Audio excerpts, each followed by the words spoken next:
大家晚安，大家好，我是火鸡恁的网络好厝边，大家晚安啊。然后先，没错，我是好厝边，你觉得有符合这个形象吗？有吧？太好了，好聪明，好接地气哦。哦，还好啦，还好啦，就我平常都这样子跟大家打招呼的。好诶，伊藤绿茶晚安，还有阿酸晚安，跟苍大叔晚安。早安，晚安。那我们就稀里呼噜的开始喽。不过大家可能不一定认识你，要不要请你跟大家自我介绍一下？好，嗨，大家早安，晚安，我是最美丽、最有气质的龙主包花川梦姬。然后，如你们所见，我是一只在科技业打工的龙，所以非常少开台。感谢火蛇今天邀我就是参加杂谈联动，我好感动哦。哦，没有，这是我的荣幸。就是我们刚才有讲到一点嘛，就是我们在开播前有讲到，就是因为你工作太忙了，所以你的联动好像很难约哈。我超难约，对不起，我虽然不这样子讲，很像什么，就是很高傲的感觉，但是我是真的没有时间，对不起。原来是在摆架子哦。我是在摆架子。太好了，至少我没有高攀不起，我有邀到你，太好了。哎呦，干嘛这样？没有啦，就我比较没礼貌 ，sorry。没礼貌？怎么会这样子说？哦，因为我们是第一次通话。对耶。对。真的，就是我们平常没有聊过。我们好像几乎算是不认识。真的耶，就是我可能会稍微按个你的推特之类的，这是我的荣幸。我也是就偷偷按个赞。就是互相有在网络上点头之交，但是没有真的聊过天这样子。对，没错。对啊，跟大家前情提要一下，就是对我们就是因为我们的熟度就是这样子，然后我就是有看到那个你有 po 一篇文，然后就是那个叫什么，那个叫成为 VTuber 的经历，然后最后一点是想要找人一起杂谈联动，我就好啊，就这样了。我成为 VTuber 的经历中间夹带了一个私货。偷偷说想要有人找我联动哦，这样子。然后我就对，毕竟就刚好就有一个系列，就叫闹科林 Now Calling， 然后就是这个也就是没什么主题的单纯聊天，所以就觉得好像蛮适合的耶，太好了。Now Calling。那算了，我要问这个很尴尬的问题了，请问你对我的第一印象是什么？突然，好突然。大家应该都想听这个吧？我就想说，好吧，我来帮大家问。我记得我第一次看到那个火蛇是，就是那时候还真的就是一个宝箱怪的形象，然后就是有在做那个剪辑抽奖，然后就原来还有这样子 VTuber 真有趣，然后就发了去，然后顺便就是参加那个抽奖活动，然后我就抽到了。没错，这跟我的第一印象也是，我也记得，我一开始知道你也是因为那个剪辑抽奖。是的，那你还记得我剪了什么吗？那个芒果杯杯。哇，你还记得？我的天哪！对。我还记得，我那个芒果杯杯一发出去之后，然后大家就是红红们走在路上，然后就看到什么杯杯，因为就是那一家店还是有在出什么杯杯，然后他就会说：“芒果杯杯，你要不要进去点一杯？”这样子，好过分，超北蓝的，超北蓝。所以你的朋友都会看你的台哦？会呀，因为我朋友就那几个，就是所以就是比较亲近，所以他们都知道我有在当 VTuber 这件事情，所以他们都会看。那不错哎。像我好像，我除了我会把观众当朋友啦，所以当然这些朋友会看我的台，但是在我原本来当 VTuber 之前的朋友，几乎都不会看我的台哦。哎呀，我差不多啦，因为在我当 VTuber 之前，朋友可能大99.99%都失联了，所以就是我现在的朋友都是当 VTuber 之后认识的，蛮多 V 红的啦，说实在。请问会失联是因为你太忙了吗？对我太忙，然后搬家，然后 IG 账号不见 ，FB 账号不见，完全就是我只能消失在他们的视野中，完全。哇，那真的是没办法哎，账号不见的话，确实。对啊，然后我平常也就没有在用 Line， 我现在都用 DC， 所以就是不见了，哇，他们完全不见了。哇，没有在用 Line， 你跟家人也不会用 Line 吗？我家人的话呢，就是我阿公会常传一些，就是他在 FB 上看到的影片，然后我好像很可爱，就是影片，然后我有一个阿伯会传早安图给我，然后我妈的话是几乎不跟我讲话。他们都秉持一个信念，就是我不理他，我不主动联络他们，就是我过得很好的意思。好像也有道理耶。对不对？对，我也是这样对待我的家人，没有特别发生什么事，然后可能就很稳定的在忙碌，就没有特别要传什么。对呀，就是可能偶尔会打一通电话，然后偶尔收到电话的时候，我就会很紧张，因为我就很怕什么，有时候是家里的长辈出什么事情，然后就通常是没什么事，就是说，阿公想你了，怎样怎样的这样子。我就是薄情的母龙，我已经超过1年没有回家了。哇，是，这好吧，说薄情好像不能说错，但是过年会回去吧？我去年过年我没有回去，然后今年过年我就是旋风式疯狂加班中，因为我就是过年大家都想休假嘛，然后大家想休假就需要一个职务代理龙，就是我什么事都没有做的，就是我同事都说我就是趁现在年轻就是多赚一点钱，这样子。所以你算是被迫的吗？你的同事叫你多赚，你就只能多赚。其实我其实也是加的蛮开心啊，毕竟就是过年期间可能就是一天会有3倍的薪水这样子，是不是很心动？确实是不是觉得该加？的确。我想到的是，我之前在打工的时候，就是台风天有2倍薪水，就也会蛮乐意的。对，今天刚好就是有放假到，但是我今天就是休假，就觉得可恶，为什么我今天不是上班？好想要2倍薪水哦！比较想要那个钱。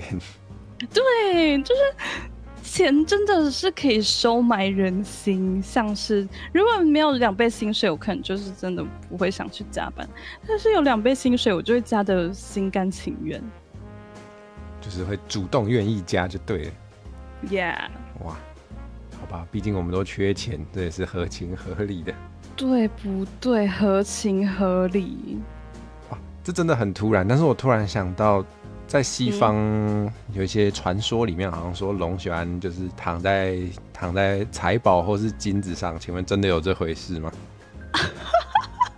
没有错，就是非常非常对钱财有非常大的渴望，但是我没有那个条件，所以我只能在梦中这样子做。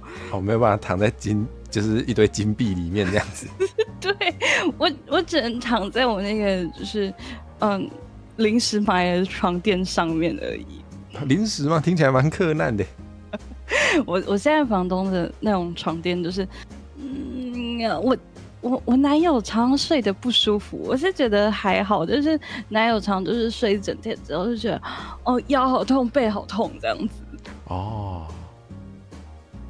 所以我买了个新床垫。因为他的背比较有需要，所以就是买了一个让他可以不用那么痛苦的。对啊，其实我们上礼拜就是想说要去买床垫，然后我跟我男友就是，开开心心的去试床垫，结果就是其实那个床垫真的都蛮舒服的哦，然后材质也很好哦，但是我就转头一看，天哪，一个床垫要7万块，就是买不下去。我太穷了，我真的太穷了，没有办法。网络上不是有一句俗语说这个东西太贵，不是他的问题。对，是我的问题，真的是我的问题。好吧，但的确常常有这种感觉，就是钱永远不够啊，讲白了就是钱永远不够。对啊，可恶！然后双11又在乱买，太可怕了，太可怕了！我刚刚在某就是上面下单了一组锅具组，然后我还因为我要搬新的租处了，然后我就买了一个小台的饮水机这样子。Oh my god！ 觉得我要完蛋了。饮水机好像蛮方便的，它是有过滤的那种。对对对，有过滤，然后有加热功能这样子。这样就不用自己煮水了。对啊，很优秀哎，那个超级优秀，而且也不贵，就是4000块左右吧，合联的。还可以啊，4000块好像还好哎。对啊，然后我就是平常都我一个人住而已，所以那个水量也是完全够用的。我平常不太喝水这样子。平常不太喝水哦，虽然我没资格，我也是。我现在旁边就是摆了2杯饮料，没有在喝水。你都喝什么饮料啊？我最近我就是以前我还是会喝那种无糖的茶类，但是现在我完全就是可能要加一点点蜂蜜，不然我就觉得，这什么东西，这真的能喝吗？就是一定要有糖，我的唯一要求就是一定要有糖，这样所有的饮料都可以。肯定是生活太苦了。对啊。有人说没关系，双11买比较划算，多买多赚，好像有道理啦。反正都要买的。真的，反正就是这是生活必需品嘛，我一定要用到的。那这时候买刚好就是很划算。也是。有道理。我等一下再手划一套衣服好了。这个也是必须的。我常常在那个网络上就是买一些很可爱的小裙子，就是什么洛丽塔、汉服啊，然后洋装之类的。对，然后我好几件都是那放着，我就觉得，看我这只龙一把年纪2000多岁，我穿那么可爱的衣服出门，是不是有点太不符合我的那个？就是我的年纪了，所以我就一直放着，但是我很喜欢买，觉得好可爱好看哦。哇，确实感觉这种衣服就是在日常生活可能还是会，我不知道，虽然我很久没有穿裙子了，但是会在意那个路人的眼光，可能会比较难有机会穿的感觉耶。真的，所以我有一件超级可爱的，就是它是印花，然后上面印了很多可爱的小松鼠，然后因为它比较厚，所以可能最近的天气比较可以穿。它是在夏天的时候送到的，而且洛丽塔呢，就是你可能夏天的时候预约一件裙子，然后它是夏天的款式，就是可能材质比较薄的，然后结果它冬天才送来，所以我要等到隔年的夏天我才能再穿它。那如果你在夏天的时候买得到冬天的款式吗？冬天的款式吗？好像比较少我觉得好像比较少针对冬天出的小裙子真的而且夏天我以前在台中的时候，我会跟好姐妹们开茶会，所以就是通常都会约夏天，不然就是那个冬天鬼天气一出门风大的要命，就是头发乱掉了，就没有那个心情参加茶会了。好酷哦！所以茶会就是会穿着洛丽塔去一群穿着洛丽塔的人的茶会吗？对啊，对啊，对啊，我们还会有指定主题哦。例如说，今天的 dress code 是黑色，今天 dress code 是某个品牌这样子。好酷哦，很酷哎，很好玩，很好玩，好有那种大小姐的茶会的感觉。怎么会这样？就是大家都穿得很漂亮，然后其实我们的茶会呢，但99.9%都是在聊各自平常的八卦这样子啊，这不是很正常吗？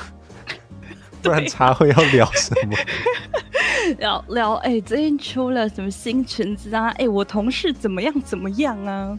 果然重点是后面那个吧，同事怎么样的那个才是大家想听的。对，天哪！有的同事就是有的鹏鹏就是你上次不讲过一样的问题吗？他怎么还是没改呀？这样子。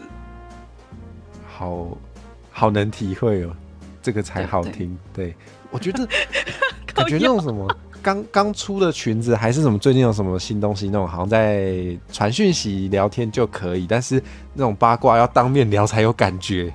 对，八卦一定要当面聊，太精彩了。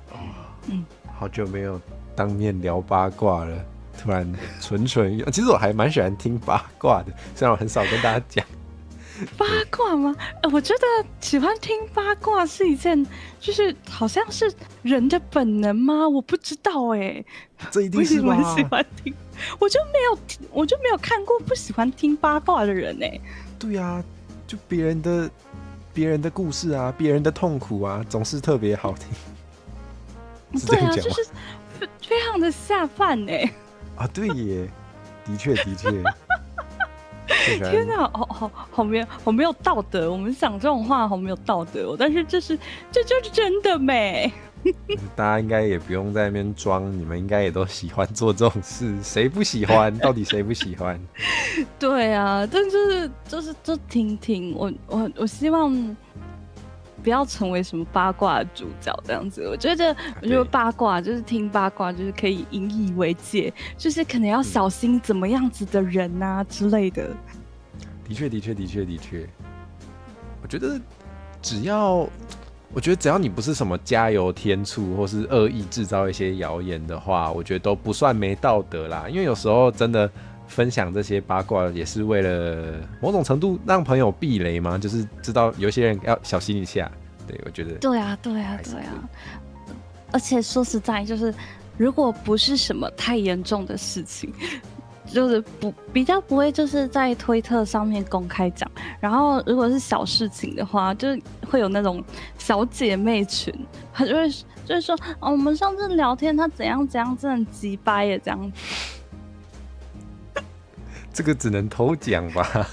对啊，这就是偷讲，就是我们上次聊天他就突然不讲话，结果吓尿在裤子上了之类的。哈，这个也太劲爆了吧！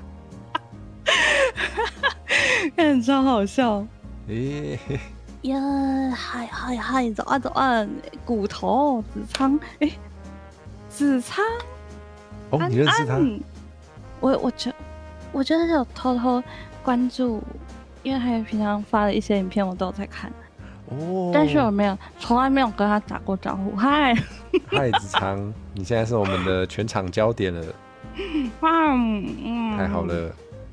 真的，我记得他有做一些教台语的影片，还有直播，你有看过吗？对啊，我比较不会去看台语啦，就是他平常有一些知识分享，我觉得蛮有趣的，我蛮喜欢看知识分享类的影片的。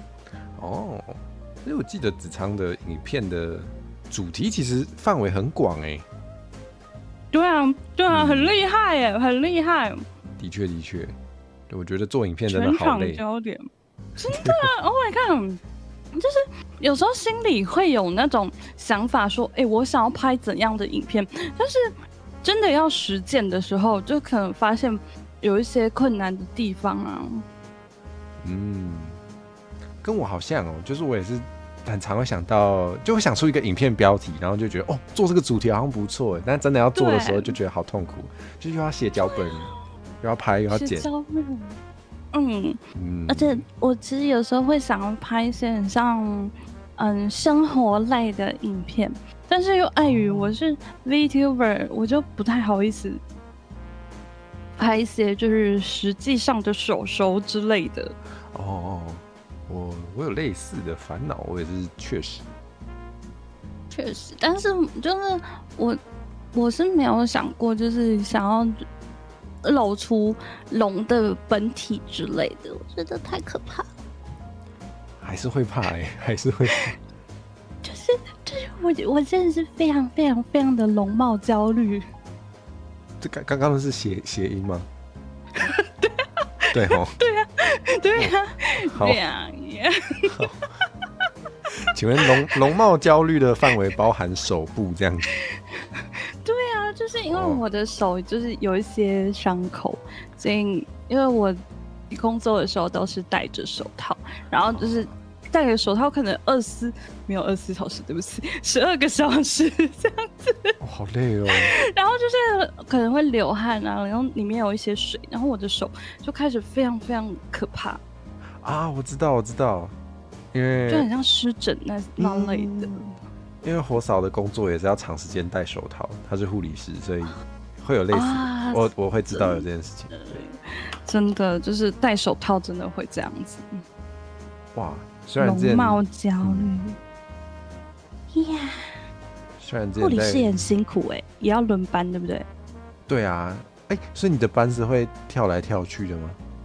对啊，我大概3个月轮一次，就是早班晚班这样子，就是12个小时。12个小时很长对啊，我们是2班制的。但是根据劳基法，就是8小时之后的4小时应该都是要算加班，对不对？我们这一行好像就不算在劳基法里面。好。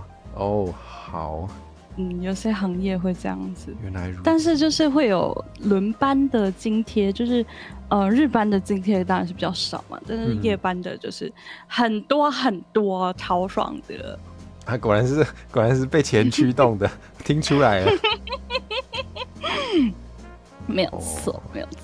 啊，的确，不过那个，就我所知，护理师的班比较不像就是固定1个月同一种班，比较像是，比如说同一个礼拜里面就会轮到不同的班，所以就要切换来切换去的。对啊，这样子不会很累吗？我听到都是他们虽然是3班制，但是可能就是今天是中班，然后明天又是晚班之类的。蛮多好像是这样子的。这样子会不会很难排班啊？排班吗？排班感觉是排班的人是主管在头痛，但是所以我也不知道会不会很难排，应该也是很难排啦，应该也是蛮难排的。真的。对，然后上班的人就会比较累，因为要换来换去。对啊，我觉得这样子很难调对啊，就蛮难过的，所以好像我好像最近人力很缺就是好像医疗业很多人又不想继续做，所以有听到一些新闻，就是说什么急诊人力不够，然后有要推新的政策还是怎么样的。钱拿出来，我觉得一定就够了啊。对啊，就是福利可以再改进，对，不然好像真的留不住人。真的超辛苦还缺工，真的对啊，有人说护理师排班很乱，有被叫花班。对，就是班表很花。对，我之前看过一个朋友的排班，就是我就想说因为他跟我在附近，就是长庚，我就住长庚附近，然后他刚好在长庚工作，我就说，那我们可以来约个吃饭，然后我们就约了1年，约不到。天哪，好难约，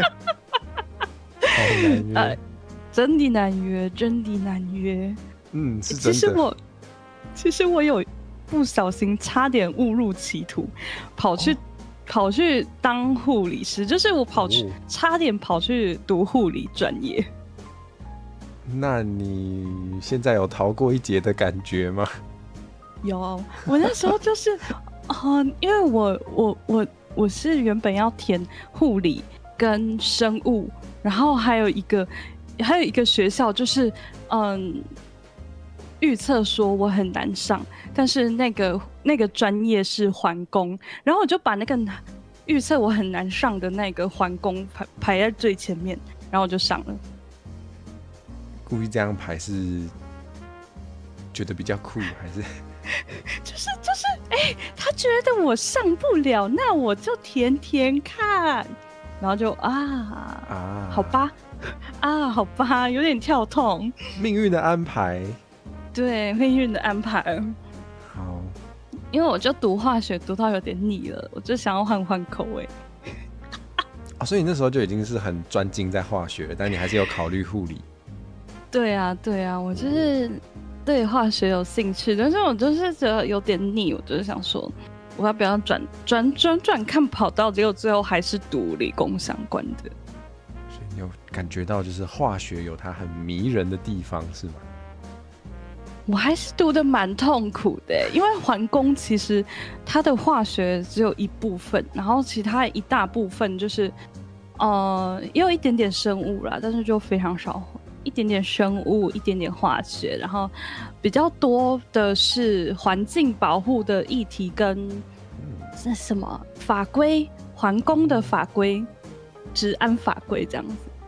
哦，哇，这对我来说超陌生的。真的假的啊？我熟的要死。对啊，我是文科仔耶，突然发现应该算。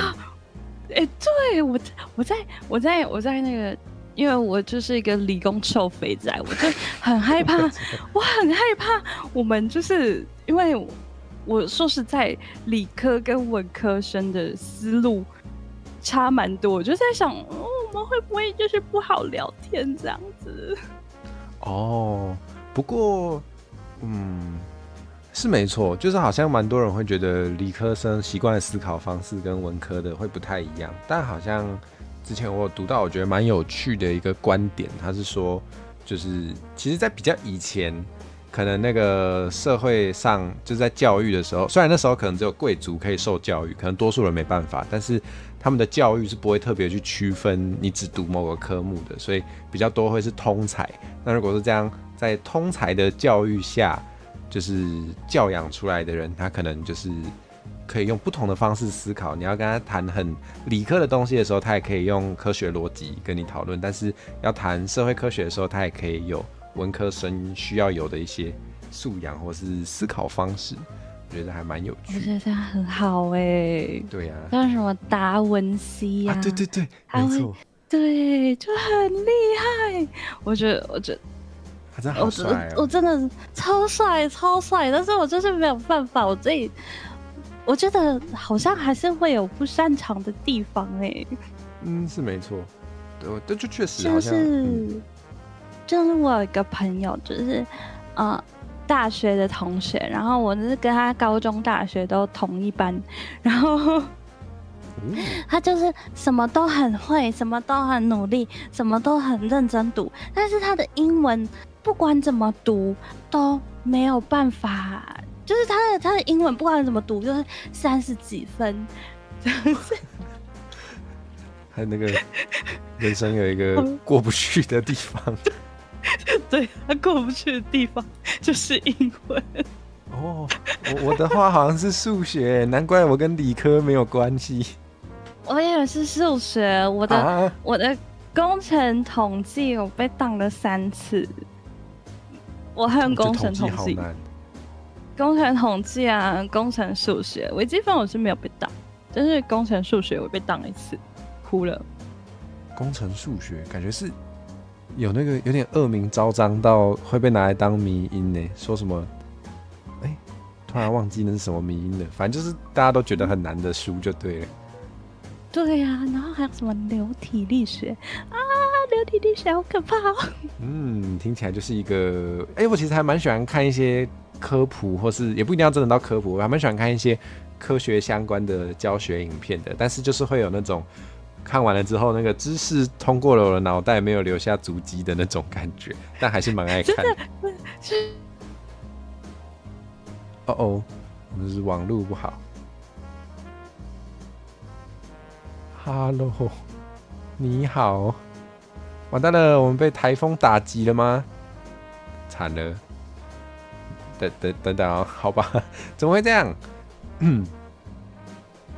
理工会跟医学一样，书本好，我们等一下问他。我们先看一下啊、可以切一下语音频道的进去。好，然后跟他说一下，我们断线了，我们断线了。哎，不过 VTS 也断线了耶，怎么会这样？哇，他那边有网路吗？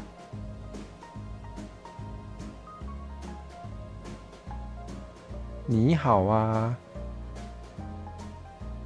哦。看一下啊、怎么换地区？很久没有用换地区这个功能了，让我研究一下。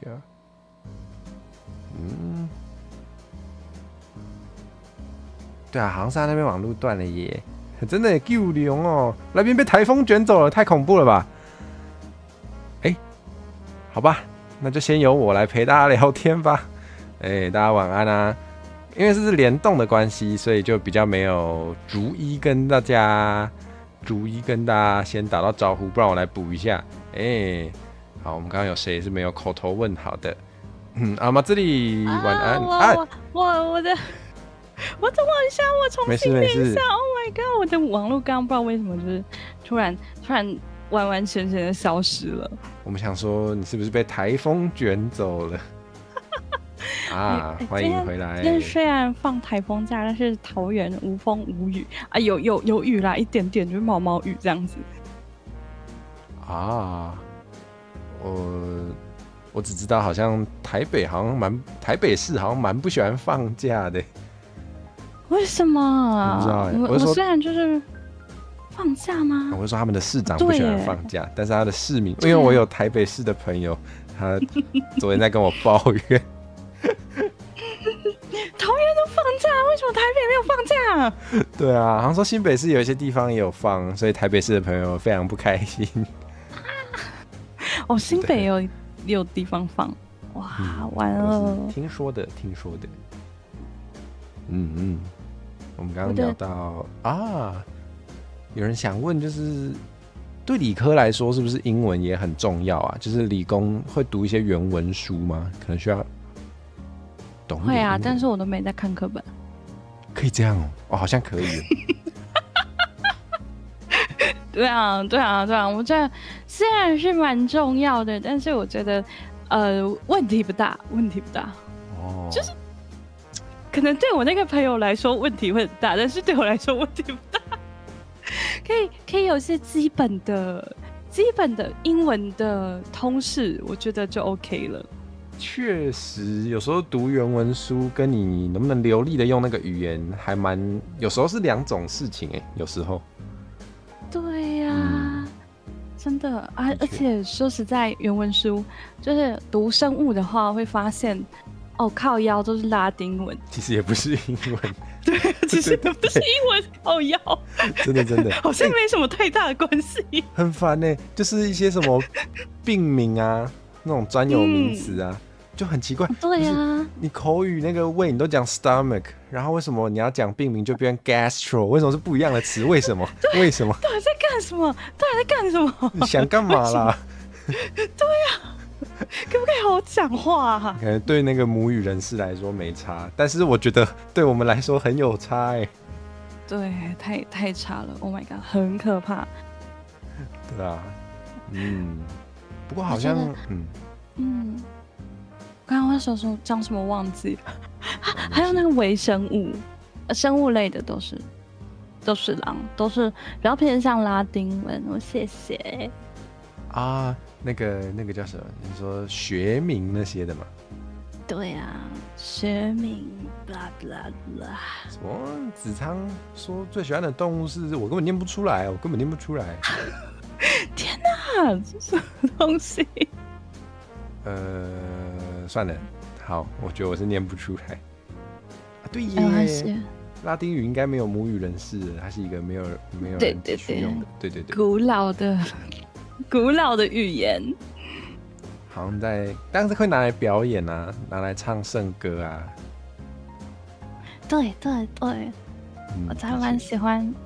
我小时候有看到一部动画，然后它的 OP 是拉丁文的，好炫哦，好炫哦！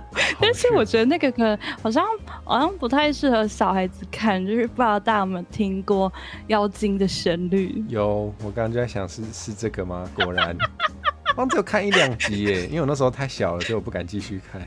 真的假的？我小时候就觉得，哦，天哪，那个内脏掉出来太酷了吧！啊，所以你才会对生物有兴趣是吗？是这样子哦。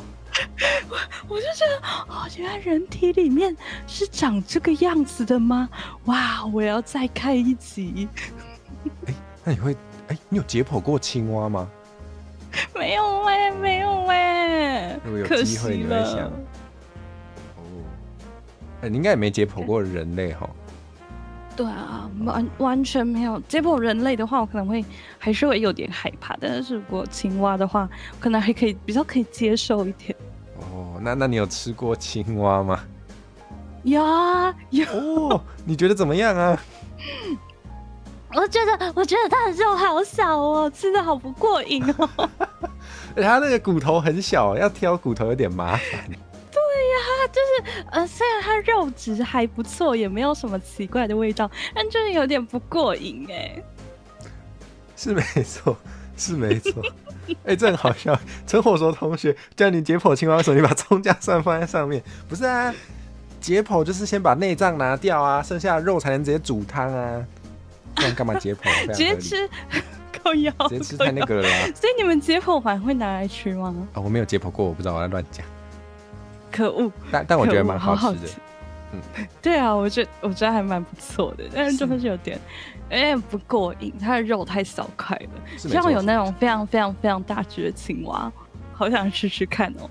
有啊，我知道好像是台南吗？我好像是在台南吃到的。我知道有青蛙汤是用就特别大只的，应该是牛蛙还是它真的把它养到很大，我不知道。吃起来就比较爽，就是它的腿有比较大只，有一种在啃鸡腿的感觉。好酷哦，好酷哦！当然没有到鸡腿那么大，但是对大牛蛙好好吃，好好吃。大牛蛙哦，可恶！上次去台南没有吃过啊，好可惜哦，我下次要找找看。对啊，好像是加蒜头去煮的，非常好吃啊！台南真的是什么东西都很好吃哎。对呀，真的是幸福的地方。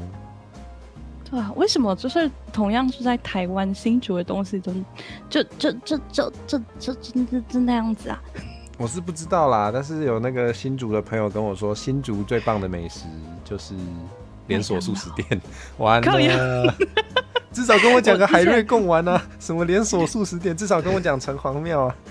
没有，我之前在那个就是我去参加一个研讨会，然后在新竹住了4天，然后我就瘦了5公斤，谢谢新竹。难吃到瘦了哦。对啊，就是我还半夜溜出去，想说哦天哪，便当怎么那么难吃啊？我还溜出去买东西，结果好吧，也是很难吃。那难怪会被说。真的，其实新竹太可怕了。我不要住那个地方，但是我知道蛮多人住新竹哦，因为就是竹科嘛，新竹就竹科嘛。的确，好像认识的科学人才没有很多。完了所以你的生活圈会比较多就是对理工比较专精的人，对吗？还好其实还好，就是虽然我是就以前的同学都失联了嘛，然后我现在长大出社会，然后同事其实也蛮多不是理工相关的人才哦，就是他们是进来之后才去做培训。所以培训是对于就是也是理工相关技能的培训吗？对啊，像是我平常就是对同事来说可能很陌生，但是对我来说，这不就是那个分析化学教的东西吗？这样子。他可能根本没读过分析化学呢。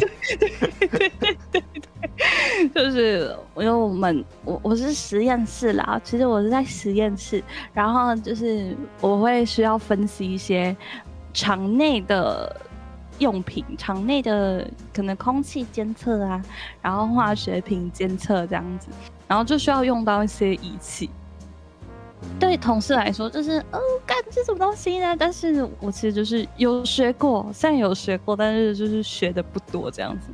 然后他们就会觉得啊，你怎么学那么快？好了，这也是没办法，毕竟是你熟悉的领域。对呀，对呀，是没错。我是蛮意外的，就是科技业的实验室不用有相关背景的人也能来做这样子，我蛮意外这件事情的。这我还真的没听说过。484，我想想哦，我们还要考一些证照。对啊，我的想象就是可能要有相关的证照才可以去做那个工作。对啊，我是有啦，然后我最近还考了2个新的证照，就是因为我要轮班的时候，我们必须就是中央主管机关规定，就是我们必须要有特定化学物质作业主管跟有机的话是有机化学作业主管在场，我们才有办法做某些东西，像有些比较危险的东西，就是一定要有这2个证照，不然就是你会被开罚。我觉得还蛮合理的，但是真的都会遵守吗？还是不能这样问？是不是不能这样问？会啦，就是我一定要遵守的啊，就是不遵守被罚钱。而且我觉得怎么说，大公司蛮注意这个的。啊，那我要偷爆料，我之前工作的咖啡店也是有一些规定啦，比如说食安会规定你就是比如说你用到的容器或是那叫什么杯子之类的，就是洗完之后要用特定的方式晾它，确保它可以晾干，才不会长有的没有的。但有时候都没有做到哦，那个也会被罚钱哦。对，就是规定是规定，但是我们有些小地方可能就是小规矩，我把它称之为小规矩，就是大人不在的时候，我会稍微偷懒一下。我觉得是人之常情啦，如果就是对不对？人力短缺的时候，我觉得会更有可能发生这种事情，所以果然那个资方请多给一点钱，多请一点人，不然就会有这种事情发生哦。对，是就是睁一只眼闭一只眼啊！说实在，老板就这样子，只要没有出事，就是睁一只眼闭一只眼。而且我自己的经验是，有时候也不是故意真的要偷懒，有时候是人力真的太少的时候，你可能还是要取舍一下，有一些事情真的会顾不到啦，就是人力有限会真的顾不到。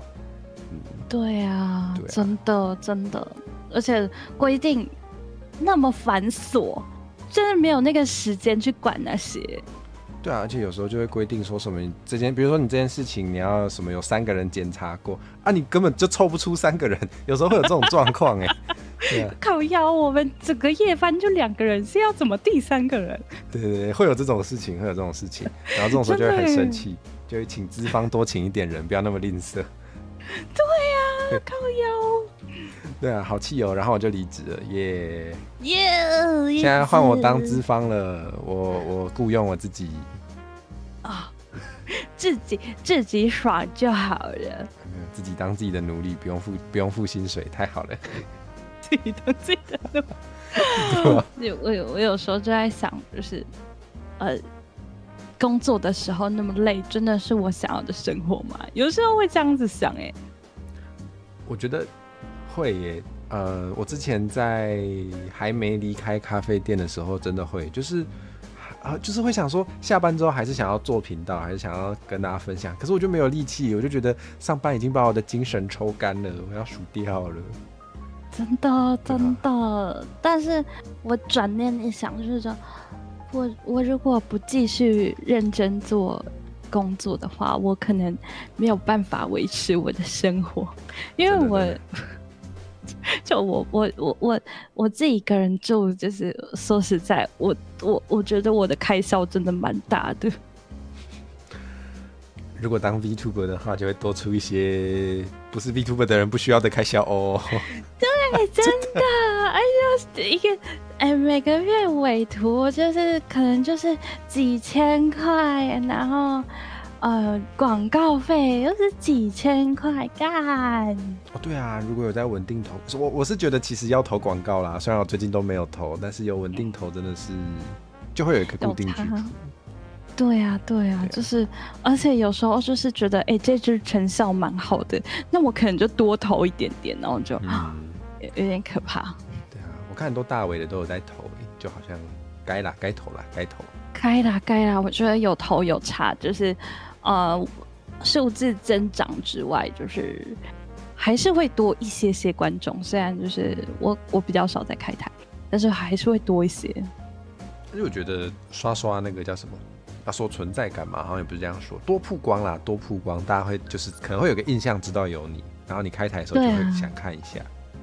对啊，真的会，就是可能他多滑到你的几支影片，他就会想要来看看你的直播到底在干什么这样子。没错。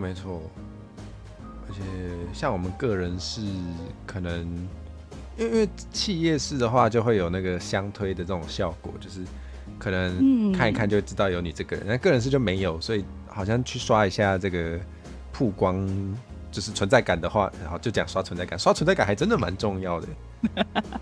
对啊，我觉得相推是一个很特别的事情我不知道现在相推多不多我感觉好吧，我其实感觉很久企业好像还是蛮多的企业式的话。那我感觉那种就是日本超大间的那种，就是还比较还蛮常看到有相推这种状况。对啊，就是他们可能会常常联动啊，常常做一些企划，然后会有些可能就是会比较偏向 CP 图的那种感觉，这样子。有些会，真的好特别哦，因为我没有办法想象我跟另外一个 VTuber 长期合作。靠腰，但是我没有办法想象刚刚是说到那种可能 CP 营业的那个，我可能也比较难想象。但是我是突然想到，除了 CP 营业之外，有时候也是有那种就是会很常一起出现，但是看起来就是朋友，尤其是乡内同乡的，好像还真的蛮常有这种的。对啊，同乡的真的会，例如说这一乡可能有5个人，就是其中2个会比较好，比较要好这样子的感觉。然后可能就是1个礼拜都会在对方的台看到他一次这样子。的确。个人是可能就比较少，还是会有就是可能比较要好的朋友，但就比较不会有这种可能常联动的这样子的模式，比较少。是没错。是有看过，但就很少。还有那种怎么看起来都是一般朋友，但是就是有些人就还是可以磕到 CP， 那这就算了，开心就好。对，现在反正现在大家什么都可以刻起来，生活没有点 CP 刻，怎么会有味道呢？真的，生活的甜度要自己找啊，对，靠你的双眼去发掘吧。对，靠我这一颗小小的不知道在想什么的心，自己想象。想象力就是你的超能力。想象力。对，就是我生活的原动力。有道理耶。但我觉得，就是如果他们没有公开说 CP 的话，你们私下课就好，就是不要带到人家直播中。Oh my god！ 我都没有在管这件事情耶。真的假的？我不是说我没有在限制我的观众这么做，不是说我没有在管这个礼貌，到处大喊，应该没有。还好我的观众就是不会把我乱凑 CP， 应该不会吧？因为是有公开，就是有另一半的，所以对，我觉得常3句不离男友军，就是老龙不要再放闪了，请停止放闪这样子。啊，又没关系，还不是有在看台，明明就想看，是这样吗？对啊，明明就想看，他们就一直在那边撸说，南友君要出道了没？烦那所以要出道了吗？没没有，好，没有，我有时候会认真想说，如果男友君要出道的话，要什么形象？但我就想想而已，我只是想想，说不定过一阵子就越想越有行动力，也说不定哦。不会啦，不会。真的吗？世事难料，推大家要出道，对啊，就是身边的所有人都可以出道。你会推你的观众出道吗？观众哦，我的观众都蛮内向的。我有一个是我多年好友兼观众，然后我就会一直撸。你要不要出道？你要不要出道？你要不要出道？然后我还就丢一些绘师，你看这个例会画的多好看，你要不要出道了？然后他就说，看起来好色哦。那是夸奖吧？好喜欢，对。哇，跟我的观众一模一样啊！看起来好色哦，夸奖意思。就是跟我的观众也是这样。我就跟他说，喂，该尾了。然后我就跟他讲了1年多，他还没出道。太可恶了，严厉谴责，真的严厉谴责这种 VTuber。天啊！对，我家的观众也常问火嫂什么时候出道。对啊，他应该太忙确实，我觉得太忙的话，就当 VTuber 可能就还会比较少在活动，或是比较没办法。但其实也还好。如果是就是单纯基于兴趣做 VTuber 的话，也没有不行。对啊，我就是单纯兴趣，蛮开心的，常做一些废图，逼我的观众看这样子。这是快乐全员的一部分。对啊，如果虽然 VTuber 真的是一个蛮大的花费，但是我觉得我做的蛮开心的，就是当做娱乐开销吧，我觉得确实是个不错的切入点嘛。对啊，我觉得当 VTuber 真的还蛮有那种那叫什么马斯洛需求层次哦，有那个自我实现的感觉。自我实现的那个有真的有。哇，就是我不知道我觉得做出一些就是自己觉得很酷的企划，然后真的把它做出来的时候，那个成就感是非常大。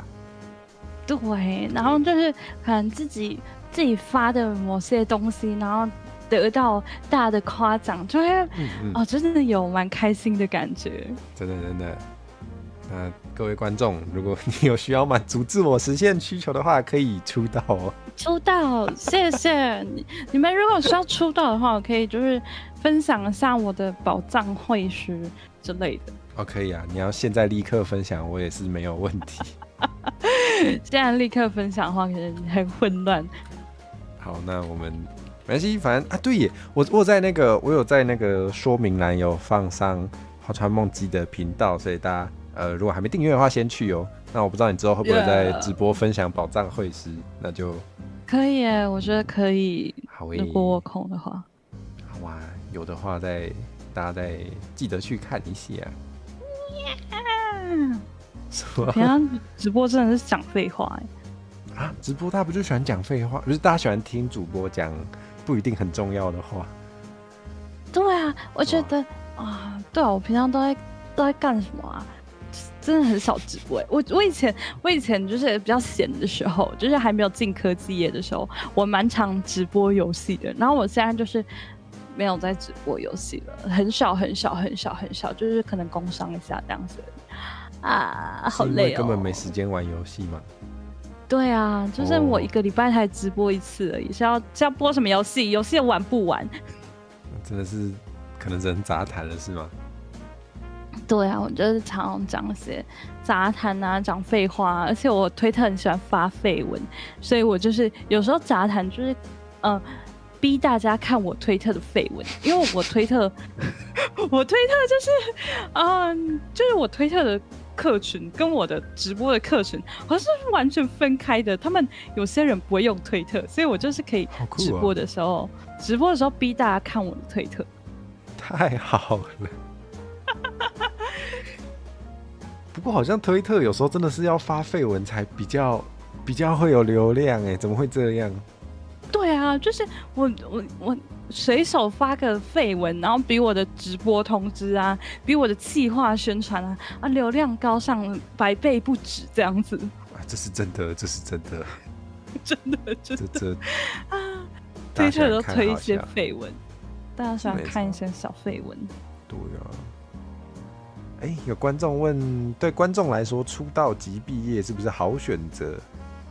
出道即毕业，感觉好像，我觉得，因为如果观众出道，可能不是因为想要来赚钱，然后也不是企业式，所以不会有那个来自企业的压力的话，就不会有毕业的问题。就是你可以永远的只在自己快乐的时候开个台啊，不想开就不要开，然后想做影片的时候做一下，就其实蛮自由的，所以就我觉得可以不用担心需不需要毕业，就是对啊，就是对啊，你的活动频率可以很照心情。就我啊，就我，对啊，就是、我现在就是该死的没有压力，所以我做的就是怎么说？我就是死猪不怕开水烫哦，没有流量没关系啊。好激烈的用词，怎么会这样？我照发废文啊，就真的是开心为主哦，你都把它归类在娱乐开销了。对啊，对啊，对啊，是的，死猪不怕开水烫，就是这样子。但当然就是还是希望有多一点人看，当然是比较好啦。对啊，就是怎么说，至少会觉得说我都在表演了，然后我都做作品出来了，果然还是会希望可以让更多人看到，会比较开心。对，但是有时候就是我会有点害怕。说突然怕很红了。就是我有一些废文啊，就是可能用词比较没有那么妥当，然后就不知道为什么推特就被推特推出去了，然后就会出现一些可能平常不是在看 VTuber 的人，然后他们就会发表一些很稍微偏激一点的言论，我就会蛮害怕的。就是突然被一些平常根本不看 V 的人看到，那他们可能我不知道，我可以想象有一些人会说：“台 V 素质都这样哦。”是类似这种的吗？对，可能就是我不小心讲了什么，可能他们可以解读成。怎么说？好啦，我就直接说好了。我有一篇贴文就说，原来正常人不会知道王水的比例吗？就是类似这样子的贴文，然后就有些稍微偏激的人就说，原来正常人什么国中没毕业怎样怎样的，他们就会顺便发表一下自己对社会的不满。干嘛这样？对啊，我就觉得靠腰不是，我只在调侃自己，我不是正常人这件事情，就是他们怎么可以解读成这样子呢？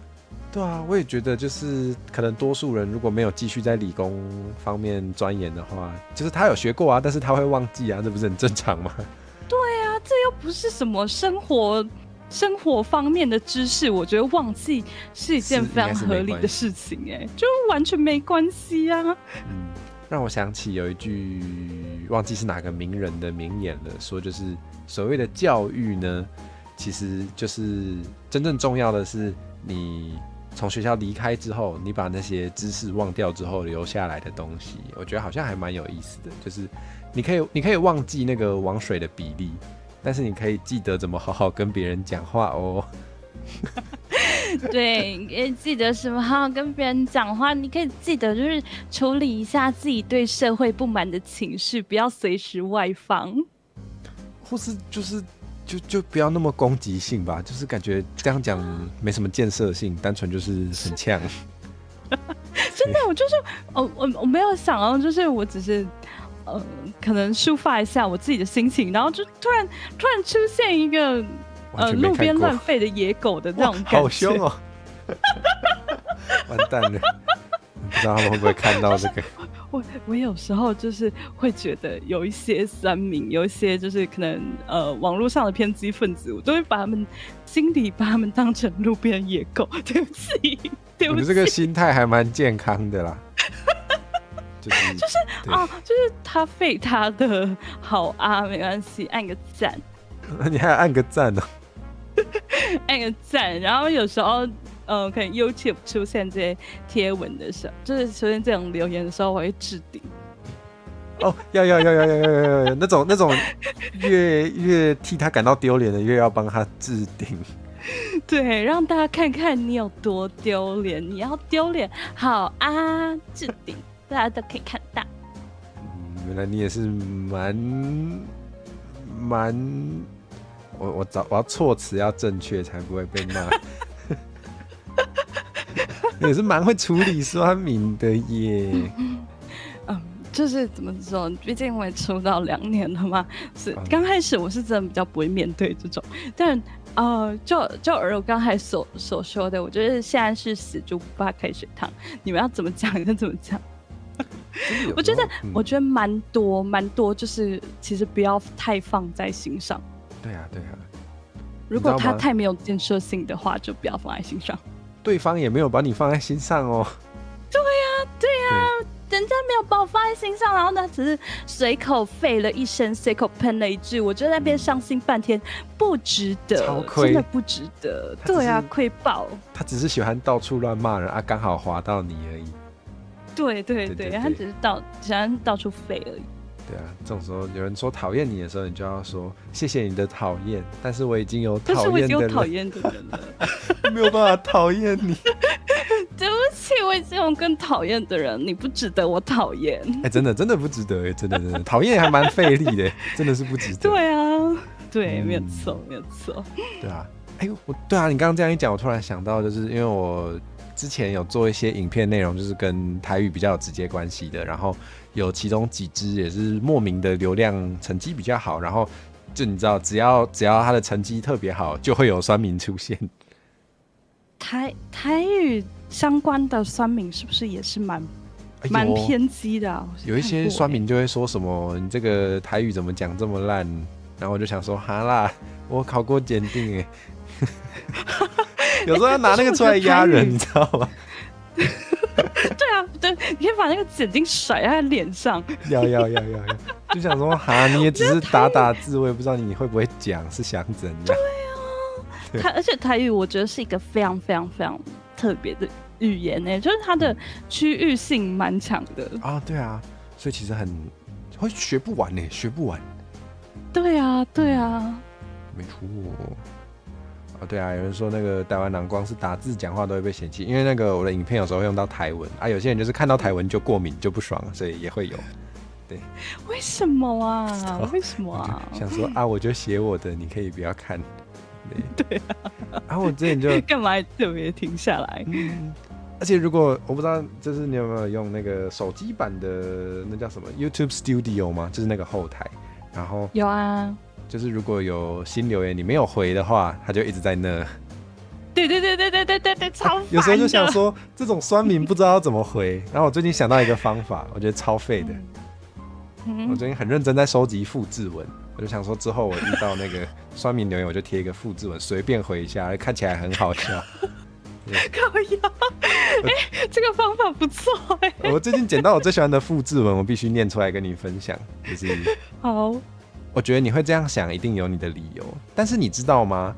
鸭嘴兽可以产卵，也可以产奶，它是唯一可以靠自己的力量制作蛋挞的生物哦。超爱我捡到这个复制文之后，我就每天在期待，赶快有酸民来，我想要用这个，我好想要用这个复制文。是的，好有道理哦，很有道理吧？超莫名其妙，好好笑哦。是的。推荐给大家，我喜欢这个酷东西，太好了。我看到有人说王水让我想到清大王水案我看一下哦。大家都知道这个案子吗？我好像有听过但是我想不起来细节。是我要找一下。哦，王水岸洪小慧事件，天哪！他跟我的一个同事重名哎。哦天哪，有一点点久以前，但是还蛮近代的事哎。他比我老哎。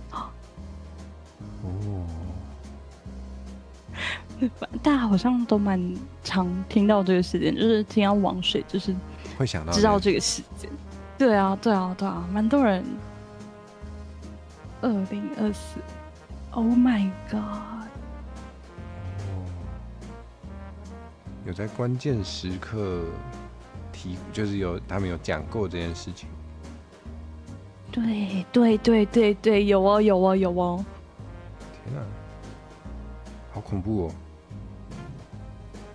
调出王水毁尸，对啊，超神奇的，我感觉会很臭哎。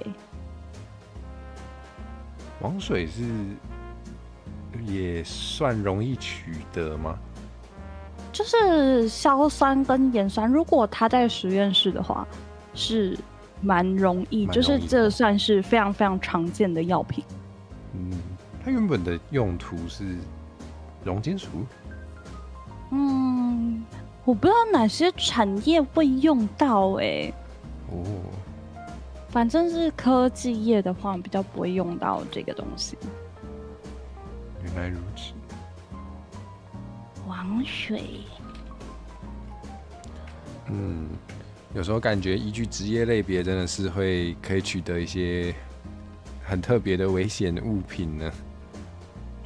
对，像是我以科技业来讲好了，科技业最喜欢讲的就是氢氟酸，就是化骨水，科技业最喜欢讲这个了。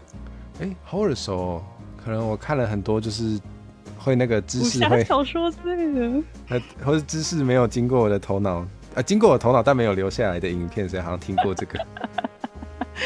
对啊，氢氟酸就是科技业，因为我们要实科的时候用到，所以氢氟酸在科技业蛮常见的。但是我就是想不到有什么其他东西会需要用到这个。很毒吗？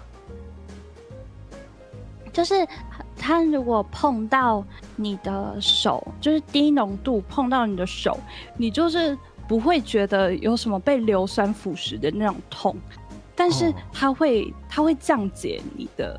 它分解你的那个骨头，好恐怖哦！对，它是真的会分解你的骨头，好恐怖哦！听起来超恐怖哦！我讲不出，我的语汇能力不够表达那个，它是直接穿过你的其他组织，然后直接把你骨头化了。对，就是它不会对其他组织有作用，它就是对你的骨头有作用。很可怕吧？很可怕吧？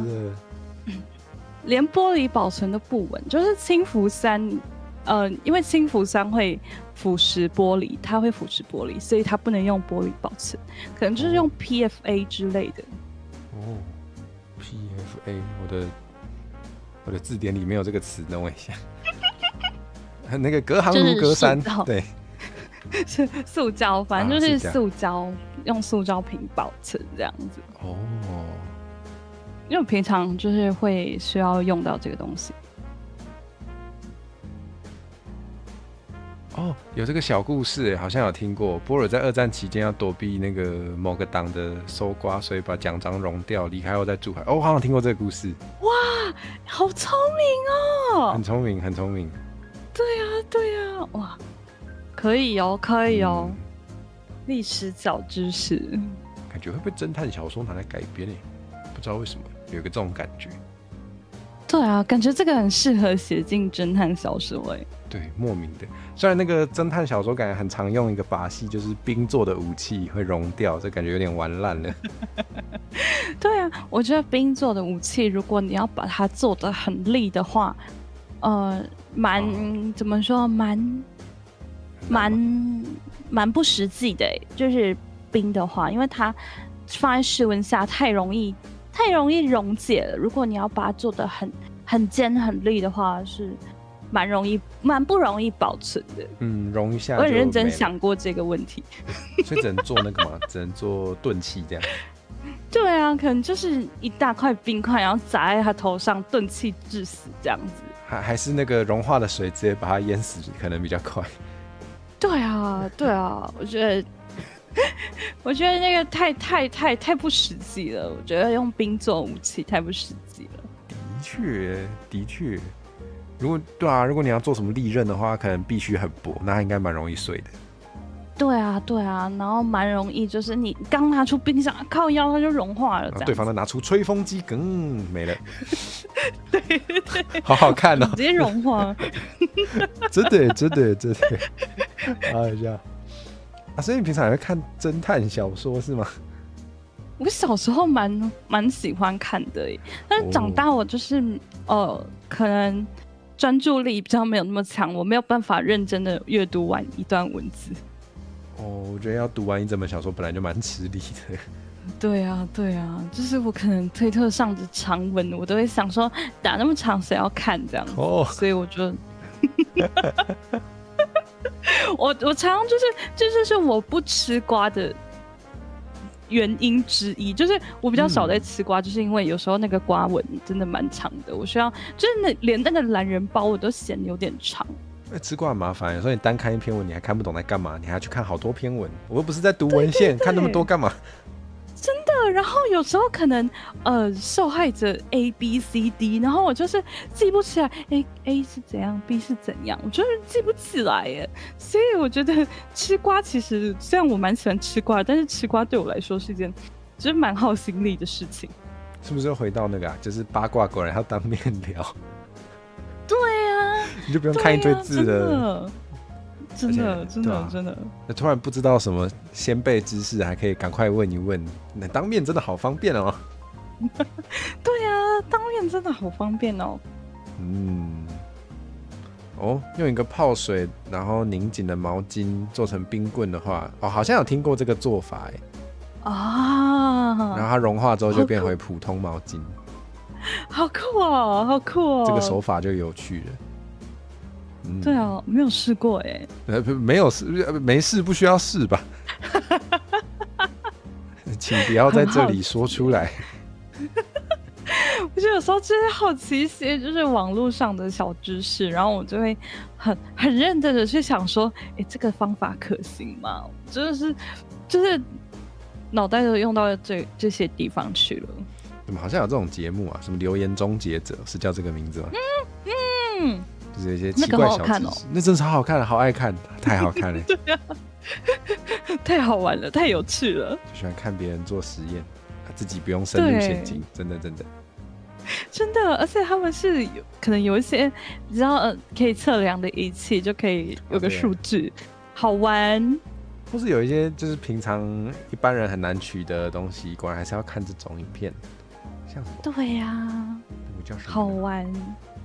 是碱金族元素吗？就是丢进水里会爆炸的。李娜假如设法。对，而且越后面会爆得越大，好好看。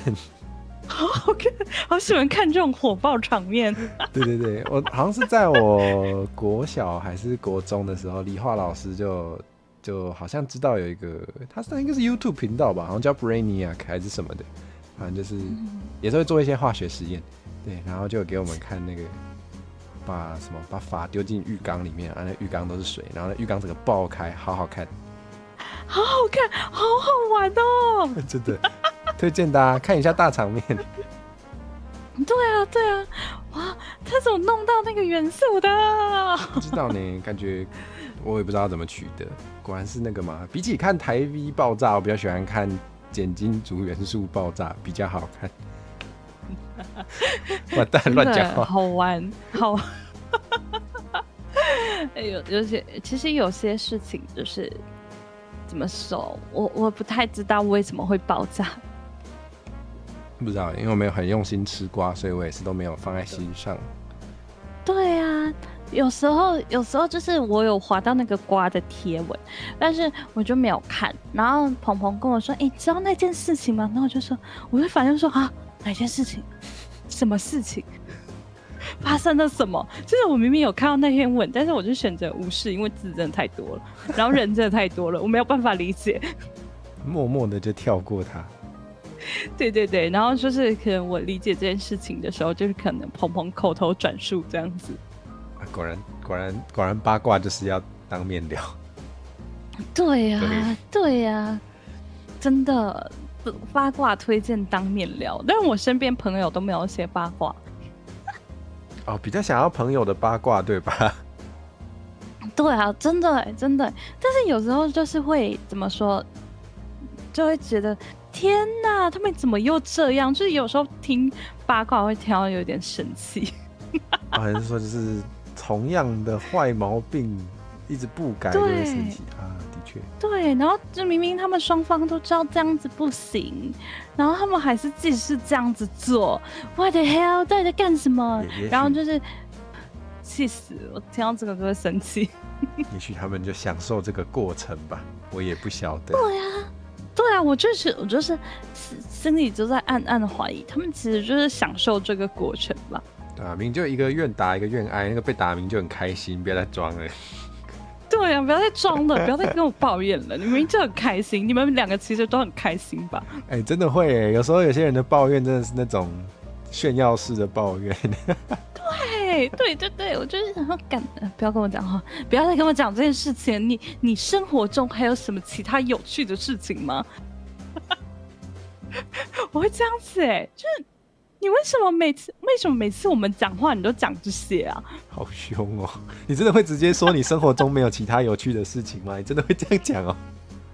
要很熟，要很熟哦，很熟才敢，原来如此。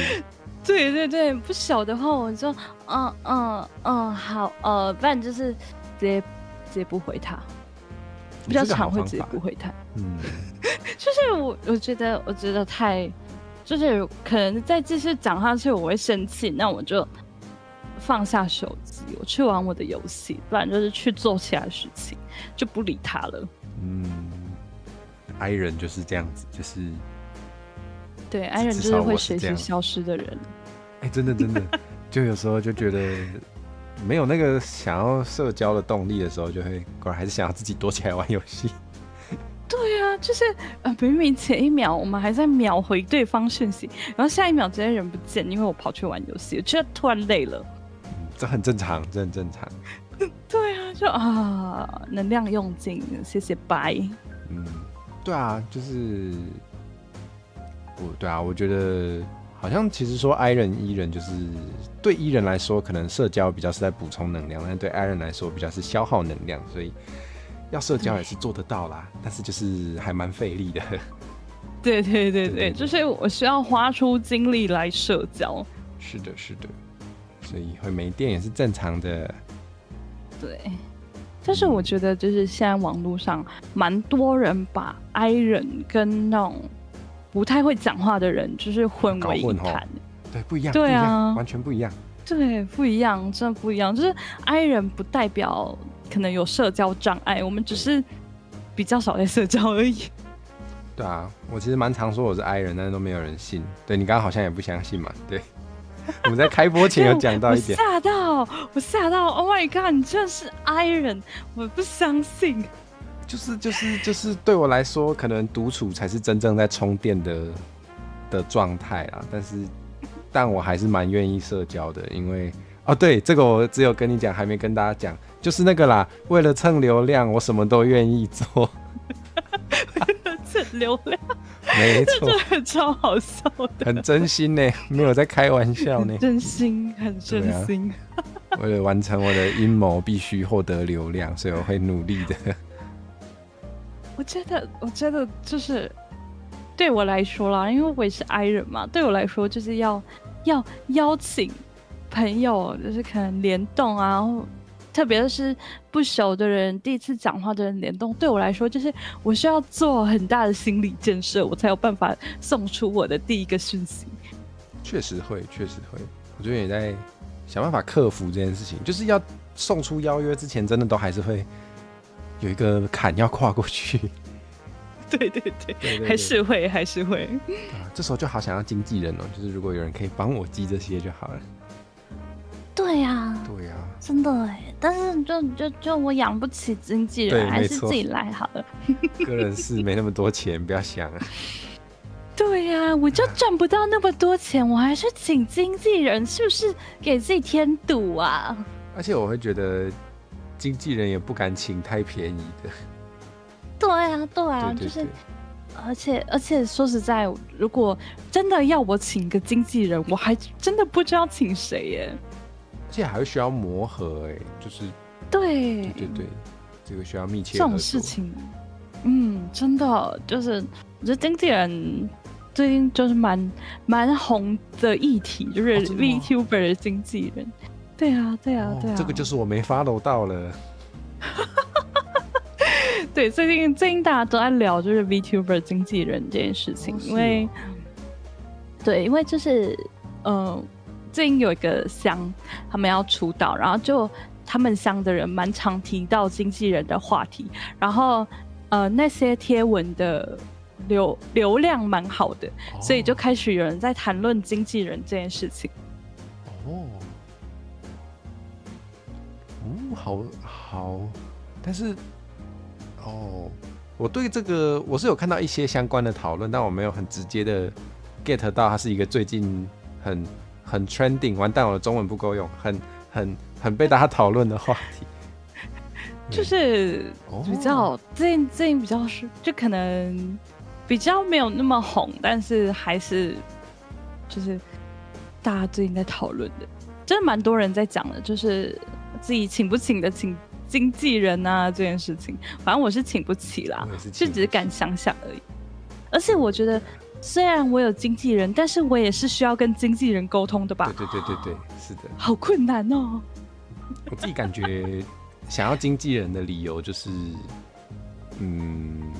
有时候如果有比较多联动邀约的话，就是至少因为通常是我在邀约别人，就是我很积极的在邀约一堆人，但是被拒绝的比例也蛮高的，所以大家看起来没有我实际上去邀的那么多。但是，这样讲有听得懂吗？就是有，我担心大家有没有，反正就是就大家可能看到我有20个联动，但是我可能邀了100个，因为有一些不会成功，对，这很正常。对。哎呀，那这样子就是想想，其实工作量蛮大的，就很想要丢给另一个人做。然后我看有些鹏鹏就是会写很认真的企划书，就想好厉害哦，怎么写得出来啊？我觉得越不熟越要写。对，如果不熟的人，就是他会比较邀约我什么联动，我可能真的比较需要。对啊，他可能很难想象你的直播长怎样啊，他不可能真的一字一字去看，就真的很需要一个企划书让他可以想象，真的。对啊，对。然后因为我通常都是去邀别人的那个，但是我就会看到有一些人的经纪人就会把关一下，就是经纪人会帮忙决定这些要不要那叫什么，决定这些联动要不要答应。我就会好想要有一个人帮我做这件事情，我也想要有人帮我决定。好酷哦！因为我其实你们看我这样子，我的联动邀约非常非常的少，就是从我2.0之后，我的联动邀约就少要命，所以我就是好久没有看到有人写企划书了。其实我这边收到的邀约也很少啦，但还是就是那叫什么，想要早起来放嘛，怕以后大尾了，想太多。对啊，我好想变成大尾油土博。我想要每天打开信箱有5个邀约哦。靠，5个真的是需要请经纪人了吧？蛮贪心的，对啊。我可能1年就5个吧。那我这个好像不算哈，我甚至没有写企划书。还好了，反正你就跟我说啊，这个没有脚本，赞，不用看企划书。哇，太好了！就毕竟真的也没有脚本，所以也没什么好企划书的。我很抱歉。对啊，而且我们就2个人，好像也不用特别写什么企划书之类的。是没错，就是对啊。如果是多人的，就真的很需要了，要让大家知道哪个时候要干嘛。还要知道，就是可能还有什么其他人啊之类的。真的要知道不然偶尔就是虽然我没有做过这件事情，但是我可以想象，如果找来2个有私下有仇的，就蛮好看的。靠腰，好想看哦，好想大看哦。家要小心哦，大家要小心哦，企划书一定要写会有谁哦，免得有那个有仇的就好笑了。真的耶，好好奇哦，好想看哦。我没有遇过啦，好好奇我没有参与过这种，但是我可以想象会发生这种事情。对啊，真的哎，就是有时候明明就是有听说谁跟谁私底下就是可能有什么恩怨情仇，然后还看到他们在联动，就想说看到底是怎样。那是敬业。哦，厉害了吧？很多那种电视节目演艺圈也蛮常有听到类似的。哦，真的，真的哎，就可能还是需要就是邀约通告之类，对，营业一下。那什么可能过了几年之后爆出来说他们那时候超不好的，看不出来。对啊，看不出来。哇塞，他们都很会隐瞒自己的情绪哎，专业度。对。有人想问为什么2.0之后联动邀约变少？是因为开台比较少吗？我也好想问这个。我觉得有可能就是我可能有一阵子活动比较没有那么频繁，然后开台也真的很少，所以就是比较少人邀约我参加一些企划联动之类的。我也觉得我最近的邀约变少了，为什么呢？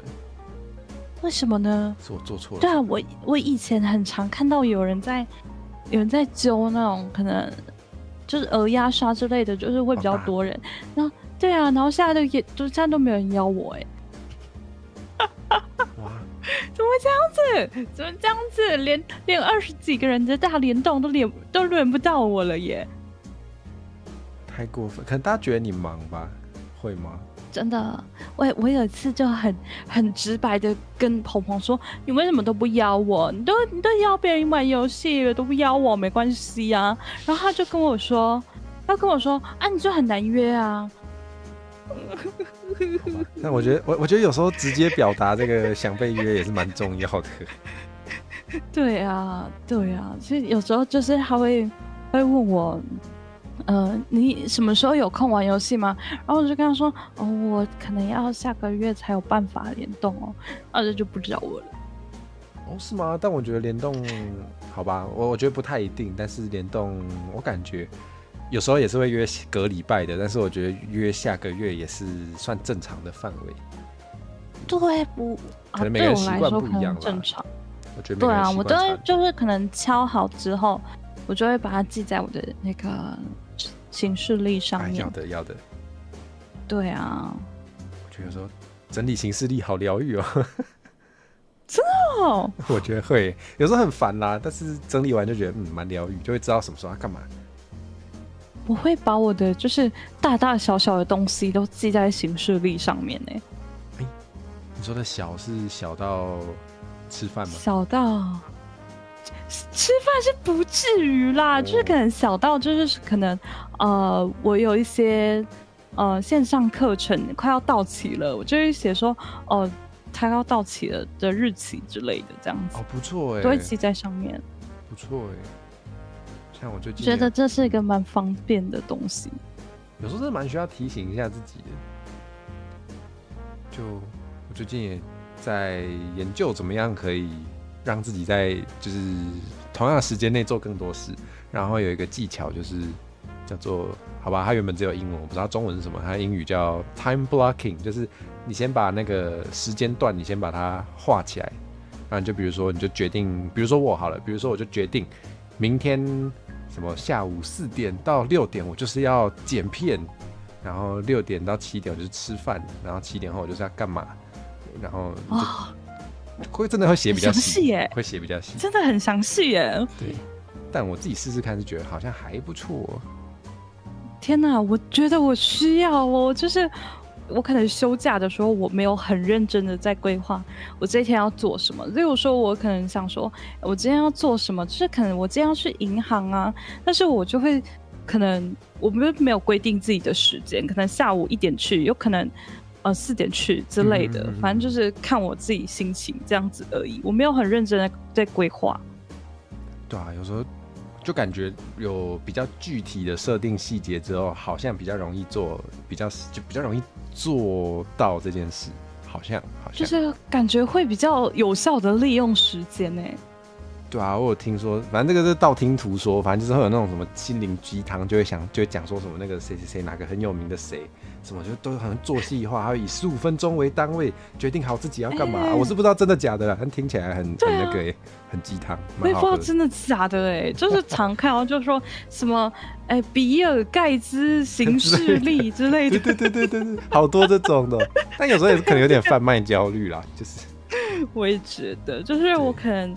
我不需要像就是比尔盖茨一样那么优秀，那么会赚钱，就是不要。对。我觉得自律是一件好事，但是就是不要你没有做到，也不用过度焦虑这样子。对啊，像那个伊藤绿茶说，整理完，但是你发现做不到的时候就有压力。但我觉得。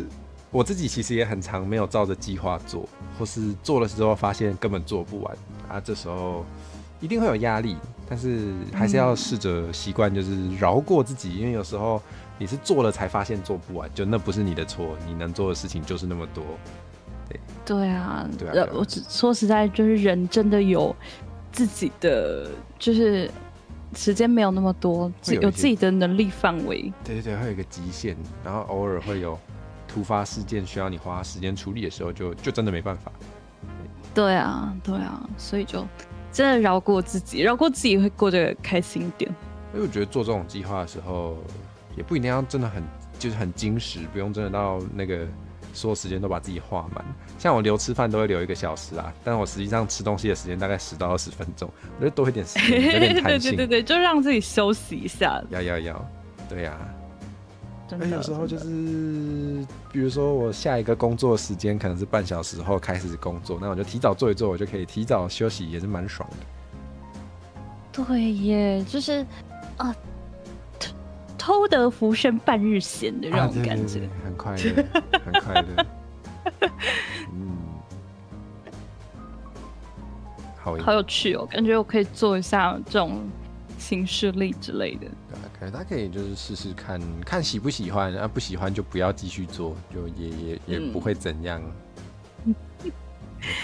确实，好有趣，第一次听到，因为我比较少在滑，就是国外的社交媒体，就是国外的圈子这样子。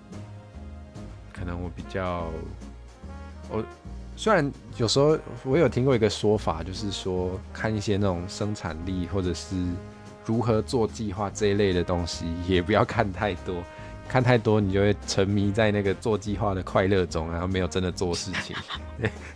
不过我是看蛮多的，有时候会耶，就是你规划完你就觉得我很有生产力，但是你规划完你其实也没照着做，你就是在自嗨，也会有这种事情发生，因为我也做过这种事。会啊，就做计划的时候就很开心，就哇太好了，我下礼拜会是充实的一周，然后下礼拜根本都没做，下礼拜根本就是耍废，偷得浮生半日闲。我规定我9点要做什么，但是我睡到12点这样。对啊，就哪有办法，我10点才起来。对啊，对，又饶过自己了。饶过自己，平常工作太累了，多休息个1个小时嘛。对啊，而且如果是像就是你有那叫什么不得不去的工作，然后做完那些之后，想要自己做其他事情，就会比较难，因为你的力气已经被用掉了。真的，下班回家，我原本就想说，我常上班的时候就想说，我下班的时候一定要做，就是可能做个封面，回个信，然后我下班回家就是洗完澡躺在床上。对，如果没躺的话，就是玩个游戏这样子。对，会，就没有那个精力耶。对啊，有时候觉得上班跟创作有点不相容，有一点。真的，但就还我觉得蛮开心的，就是因为我是就是其实我入行科技业还没有多久，所以我就会讲一些我看到的小事情，就是我觉得很有趣的事情，像是我上礼拜就看到，因因为我平常自己碰那个晶圆的时候，所以在碰 wafer 的时候，我从来不会用手去碰，就是我们有特别的仪器去碰，但是可能例如说其他单位没有这个仪器，他就直接用手拿，我看到整个就，这是可以用手拿的东西吗？他拿起来不会坏，太酷了！对呀，就是那你的手不会很脏吗？你碰那个不会脏掉吗？就是我有那种感觉。他拿起来还是可以用的哦。对啊，他拿起来还可以用而且他是，我完全不知道，就是我们晶圆都会放在一个盒子里面，我不知道那个盒子是可以手动打开的。好酷哦！你以为要用机器才能打开它？对，我从来没有这样子做过。天哪，太酷了！我就会跟观众分享一些这种有的没有的屁事，这样子。啊，这才有趣吧？就是那种大部分的人的生活经验你看不到的东西，但是你看得到，所以你可以分享。我觉得这个就是好玩，杂谈最好玩的。对对对，没错。对，这是让我想到，就是刚开始出道的时候，其实我是那时候疫情，所以是无所事事在家里的，所以我就不敢开杂谈。我那时候非常不敢开杂谈，因为我不知道要讲什么，就是我整天窝在家里，我也没有什么有趣的事情可以讲，所以我不敢开杂谈。那你后来有克服吗？还是就有上班就没有问题？我就是之后我忘记哪一个时期，我就发现，天哪，我好喜欢讲废话哦。有啦，要经历一下，太有趣了，对。然后我就对，而且我如果出去上班，我就是这样，事情很多，然后就话很多，所以我就觉得，我之后就是克服这件事情之后，我就蛮常开杂谈的。好我其实好像以前也是最一开始的时候也是不太擅长讲废话，但是到某个就不知道，就是到某个 moment 就突然意识到，其实就单纯的讲一些543的，大家其实也蛮爱听的，所以就讲吧，就讲吧，对，就讲吧，你们爱听我就讲，对，就是闲聊，没错，对啊，而且有时候观众也会讲一些蛮有趣的东西。对啊，然后就可以延伸还是怎么样，或是知道一些自己本来不知道的，对，蛮好玩的，真的蛮好玩的。而且我不知道其实我最近也常常会觉得自己的杂谈力有点弱，就是生活中有趣的事情不够多。果然还是要出去摸摸草才有办法。摸摸草，你说摸摸草是找个草地然后摸啊？就是晒点太阳，走走路啊。没有一定要去摸草啦。我觉得要取舍像是我以前就是在家里的时候，就是比较多时间可以直播，但是我现在工作就是直播时间变很少，我觉得中间还是要做一点取舍。太偏向哪一边都有点困扰，就对了。对啊。的确，我想想。好吧，虽然我都窝在家里，但是我也是还是可以挤出一些有趣的事分享的啦。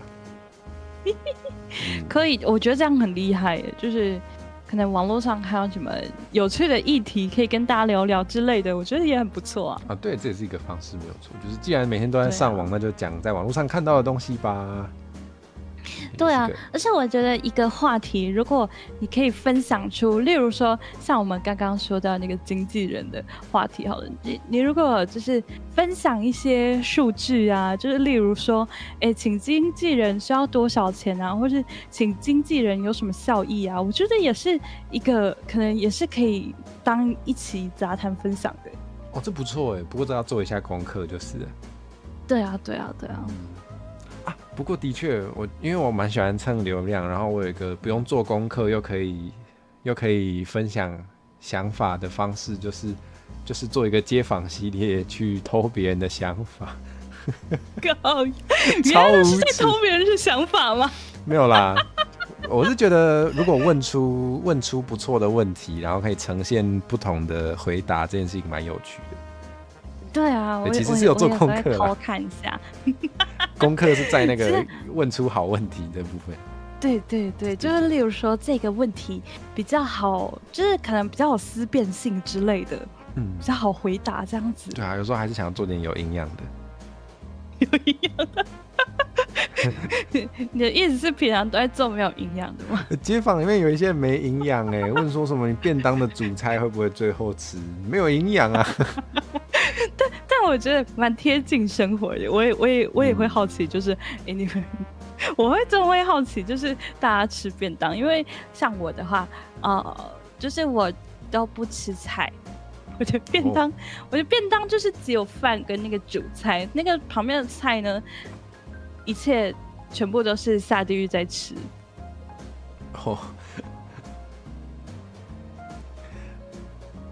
那好像有一些便当，就不一定要买便当店嘛，有一些小吃店是有提供这种完全没有菜的。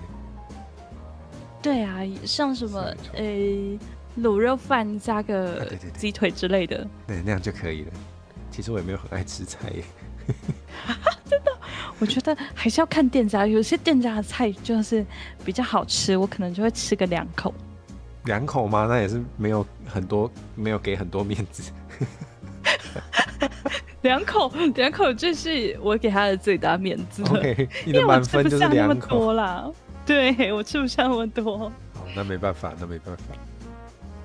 哦，对啊，但就也是好啦，其实是有这个策略啦，就是街坊的问题里面有些是有营养的，但是大部分还是要有一些没营养的，不然就有些人就不想看有营养的，对。是的。对啊，有些人就想要就是滑 IG 就想要放松一下。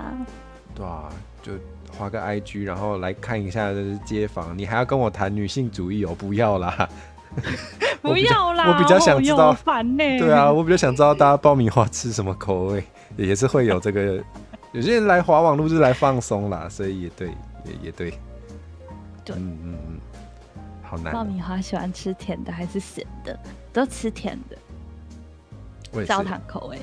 甜的比较爽。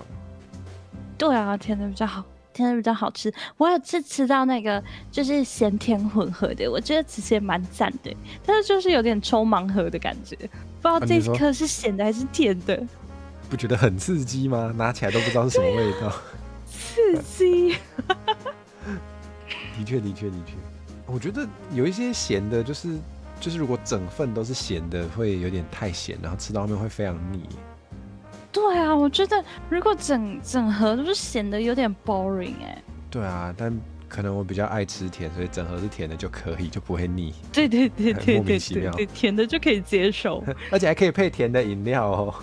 对哦，再来一口可乐这样子。对，然后渐就红字了。完了，大家自己小心哦，哎呀，我最近才刚剪完，这结果还没出来，好害怕哦。完了，不该提这个的。对啊，我害怕哦。我们的公司是真的，就是你剪红字会被约谈哦。啊，真的哦。会被小护士约谈哦。然后你们公司是有就是自己聘用的护理师的。对啊，他会认真约谈你哦。约谈是怎样？说我们是对你不好，是不是这样子？就是例如说，可能我的血红素就是缺铁啦，血红素不够高，然后他就会督促你可能要去看医生啊，然后吃铁定啊，然后定期回报啊之类的。哇，简直就是在上学啊！对啊，很关心你的健康哎，就是他很关心我可不可以当一个好牛马哎。确实，员工是重要的资产，是没错，是能理解。你不可以倒下哎！天哪，好惨哦，这种感觉啊，好吧，连那个得红，连那个健检有红字的资格都没有，原来是这样。天哪，我常就是说，就是去看医生，他就会说，你压力太大了，不要熬夜，多喝水。然后就是我每次就是听到这种话，我就是啊，我也想啊。对，会，会说就是压力太大，你有办法不要就是让自己生活有那么多压力吗？没有办法哦，没有办法，那我就没有钱了。没有办法不熬夜吗？我要轮班呐、就那我不要上班，我就没有钱。太好了，我又有另一种压力了，没办法，没办法，真的没办法。真的，哎，现代人都很可怜，生活无奈啊。是的，是的，天哪！哎，好，希望大家都可以希望大家健健康康。对啊，对啊，就是也不止中医耶，西医也会啊，也会说可以不要熬夜嘛。不行哦。对啊，不行哦，没有办法靠我轮班，哈哈。对啊，或是有些工作会说什么你要多喝水哦，没有办法，没有办法，没有时间让我尿尿。我在实验室一待就是7个小时，我不能喝水。是的，喝了就很麻烦了。对，真的啊，果然离职护理治百病。师是不是？对，护理师也是普遍喝水比较不够。对啊，因为就是有些开刀房的，你可能一个刀就是对，还不能出去，也是好几个小时这样子，没有办法。也不一定。有一些护理师的，就是看你在哪个单位担任哪一个职位，不一定都会跟去开刀房。那如果是单纯顾病人的，也有可能因为就是大家说那个什么护病比的关系嘛，就是可能一个护理师要顾很多个病人，他就会也没空给他上厕所或没空吃饭，所以就没有办法喝太多水。啊，就是光忙都不够，没有休息时间。对，就是会预测我今天应该是也没时间去上厕所了，那我就只好不要喝太多水了，也蛮常有这种状况。有时候连喝水时间都没有哎、对，然后也没时间吃饭，所以才会说很多医护人员会就是吃含糖饮料代替正餐，就因为真的没时间吃饭，他需要那种有空档可以吸一口的东西，但就不太健康。对啊，就是可能营养比例不够。对啊，就是非常不均衡。天啊，好辛苦哦，好辛苦。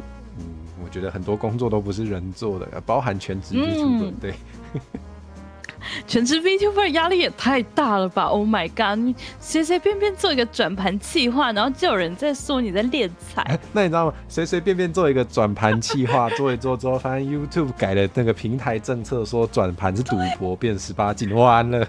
我操！然后还被降触及，哇，完蛋！对啊，我觉得全职 VTuber 压力真的好大哦，他要完全为自己的收入负责哎。真的，而且就是可能 YouTube 改政策，你自己也要做出内容调整，而且你还拿他没办法。对，完全没有办法，就是你对这个政策不满，但是你完全没有就是改善的方法，你完全对他无可奈何啊！你想，就像如果我在咖啡店打工，然后那个班表排得太烂，我还可以跟店长谈判，但是你在 YouTube 你没办法，就算是 Mr. Beast 可能也没办法哦。那我们就不用想了。对啊，我真的没有办法用一己之力改变整个 YouTube 政策。对啊，所以有些人就只好换平台是怎么样，可是那又很伤，又要重新那个累积那个。对啊，而且平台就是YouTube 跟 Twitch， 它的使用方式完全不一样，然后它文化完全不一样可能观众的习惯跟性质就也会不一样。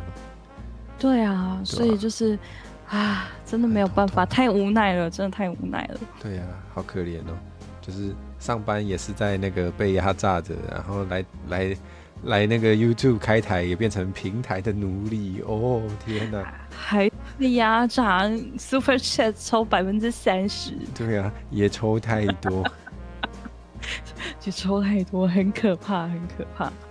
哎，好累哦，果然那个叫什么？果然离职治百病，没错。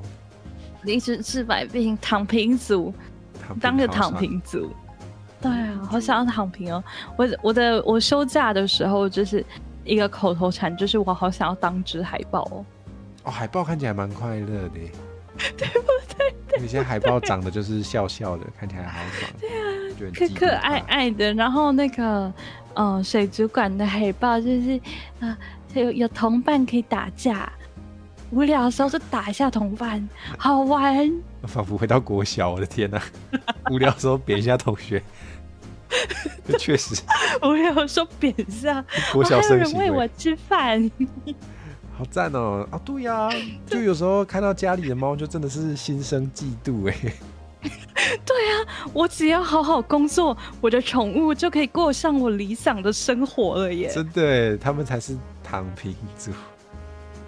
对，对啊，他们是躺平族，太快乐了。家事都不用做，把屎把尿，对啊，整天在那边晒太阳，睡搞搞。心情不好就生个5万块的小病，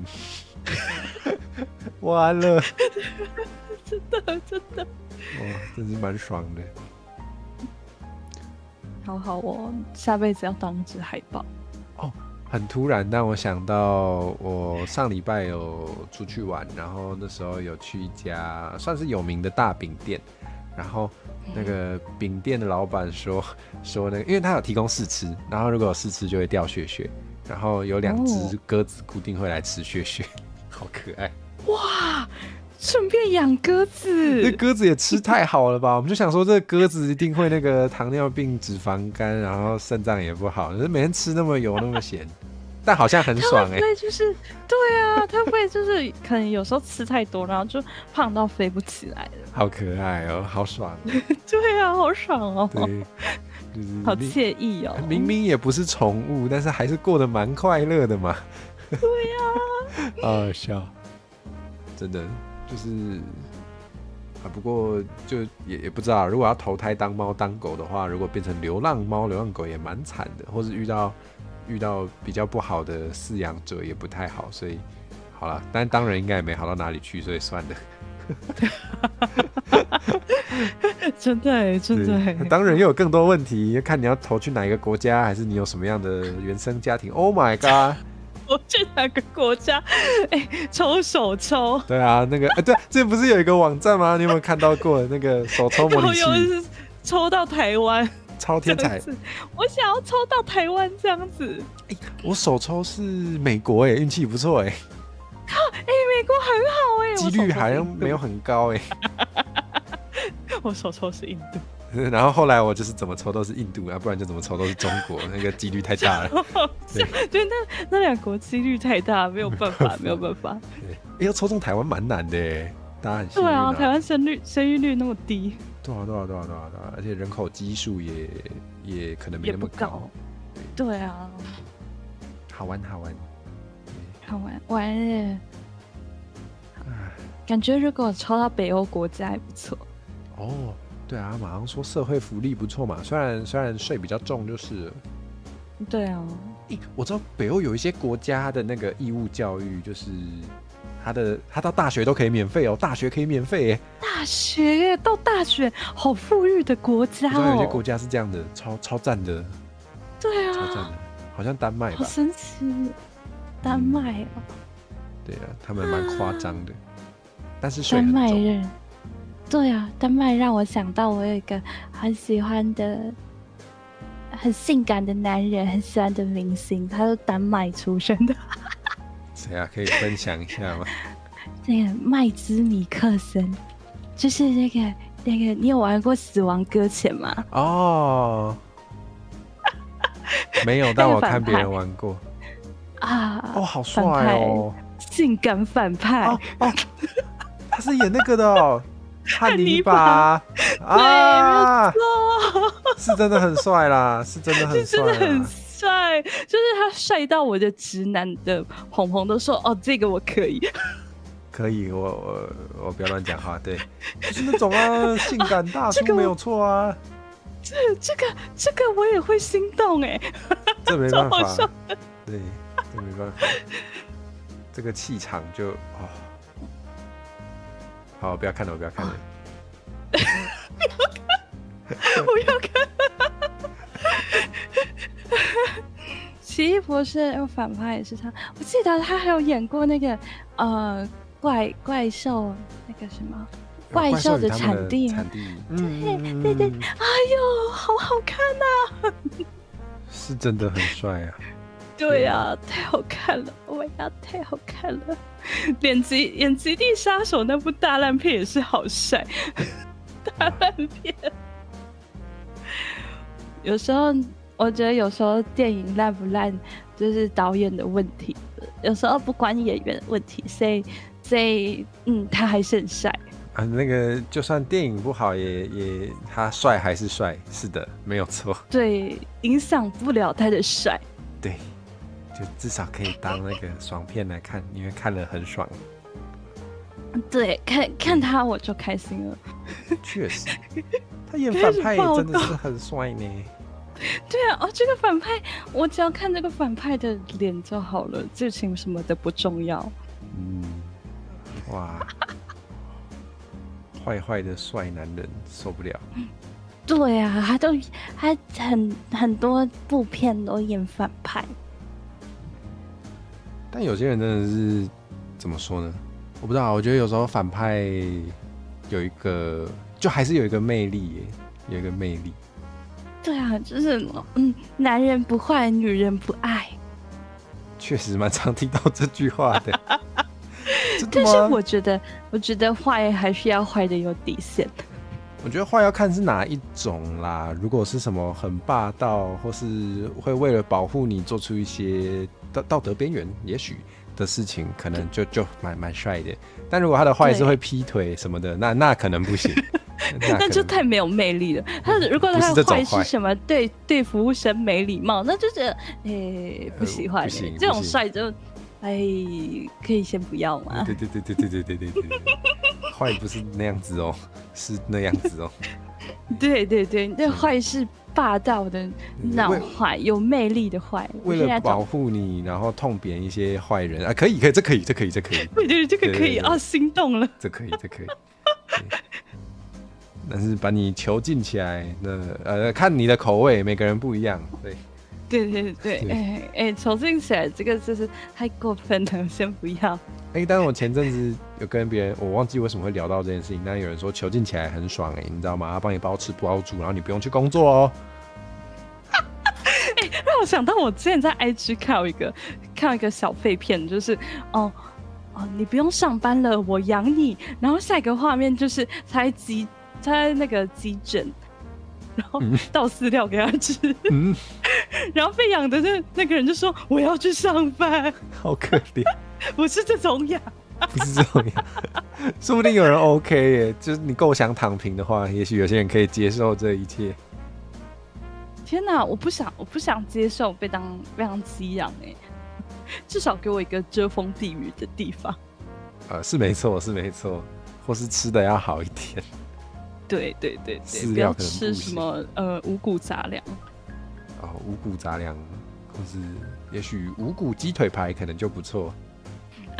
五谷鸡腿排可以。五谷咸酥鸡也可以。看来大家都有一个想被养的梦想。会啊，就是有些人就是吃饲料就可以了，但有些人要吃好一点。那我可能也要吃好一点，所以我还没有被当成宠物养起来。可以这样讲吗？我也是，救命！我也是，我都说自己是科技业的走狗。但真正的狗应该是过得更快乐一点吧？完了，科技业的牛马破防，不是狗，应该是牛马。天哪，我只是一个辛勤工作的牛马而已。果然那个活着好累哦，怎么会变成这种话题？对啊，充满了社畜的无奈。对啦，流浪狗可能就没有过那么好，是没错。真的，我之前住乡下的时候，很常被流浪狗追耶，好恐怖哦！就是要是小只的追你的话，就是真的要追到你回家哦，就是收养我，拜托你收养我的那种感觉。对，除了那种攻击的那种感觉的追，有另一种也是很恐怖的，就是它一直跟着你。对，就是拜托，我要跟你回家，你养我，拜托，求求的那种感觉。然后就很努力的，就因为不会讲狗语，但是就会很努力的想要告诉他，不行，真的没有办法。对，我自己都养不活了。对，不行啦，我家里不同意我养狗。对，你会过得更惨。对，之类的。真的。不过有时候是至少我们家在养猫的时候，家里的长辈一开始是反对的，但养一养就是。我觉得好像家里长辈很常反对养宠物哎。但有时候就有那种就是养一养之后，长辈变成最爱的。真的真的。有时候然后我小时候就是我家有养狗狗，然后就明明阿公就养一只狼犬，然后他不同意我养狗。啊？为什么？到底为什么？但是我最后还是养了。先斩后奏。对对对，就是刚好有什么展览啊，然后就抱了一只狗回家，这是我花了3000块买回来的狗。哦，有时候要拿价钱出来压长辈是吗？对对对对对对对。哦，这只狗要3000块，你不准把我的3000块丢掉。的确，有时候买了个什么东西，就真的是要跟他说这很贵，不能丢。对对对对，这很贵啊，这个不能吃，你吃了会死。哦，你是说买一些不能给人家吃的东西的时候，不想被吃掉的东西？就是什么，像是他有时候就会乱买一些保健食品，然后我就会跟他说，你这个保健食品来路不明，可能有什么重金属啊，你吃了会怎样怎样，就是你骨头会不舒服之类的，就是我会推荐他说，你去买一些就是有品牌的东西。真的。他喜欢，就是长辈都很喜欢乱买一些有的没有的我觉得还有一种很困扰的是，就是我们这一辈可能有读一些就有读到一些专业的，比如说火嫂就是护理专业，但是可能就是长辈就还是比较喜欢听自己想听的，他就是无视。对，长辈就是会信那个 Facebook 的那个什么专家这样子，然后就会想说不是。我没有护理执照，但是就是火嫂可能就会说，不是，我有护理师执照，你为什么不问一下我的执照？好棒哦，好棒哦！没有，他不会这样讲，但是会有这种心情，他只会跟我讲，他不会直接这样讲。好想要讲这种话。对啊，有时候觉得很烦，就是果然跟我比较有关的还是台语啦，就是有些人就是也没有研究，就想要质疑我的时候，就说那等一下，我拿我的那个证书出来，你等我一下。拿那个执照，然后就是甩他巴掌。那个真的好好用哦，有执照就是这样子。真的。对啊，哎，救命！天，直接让他闭嘴。要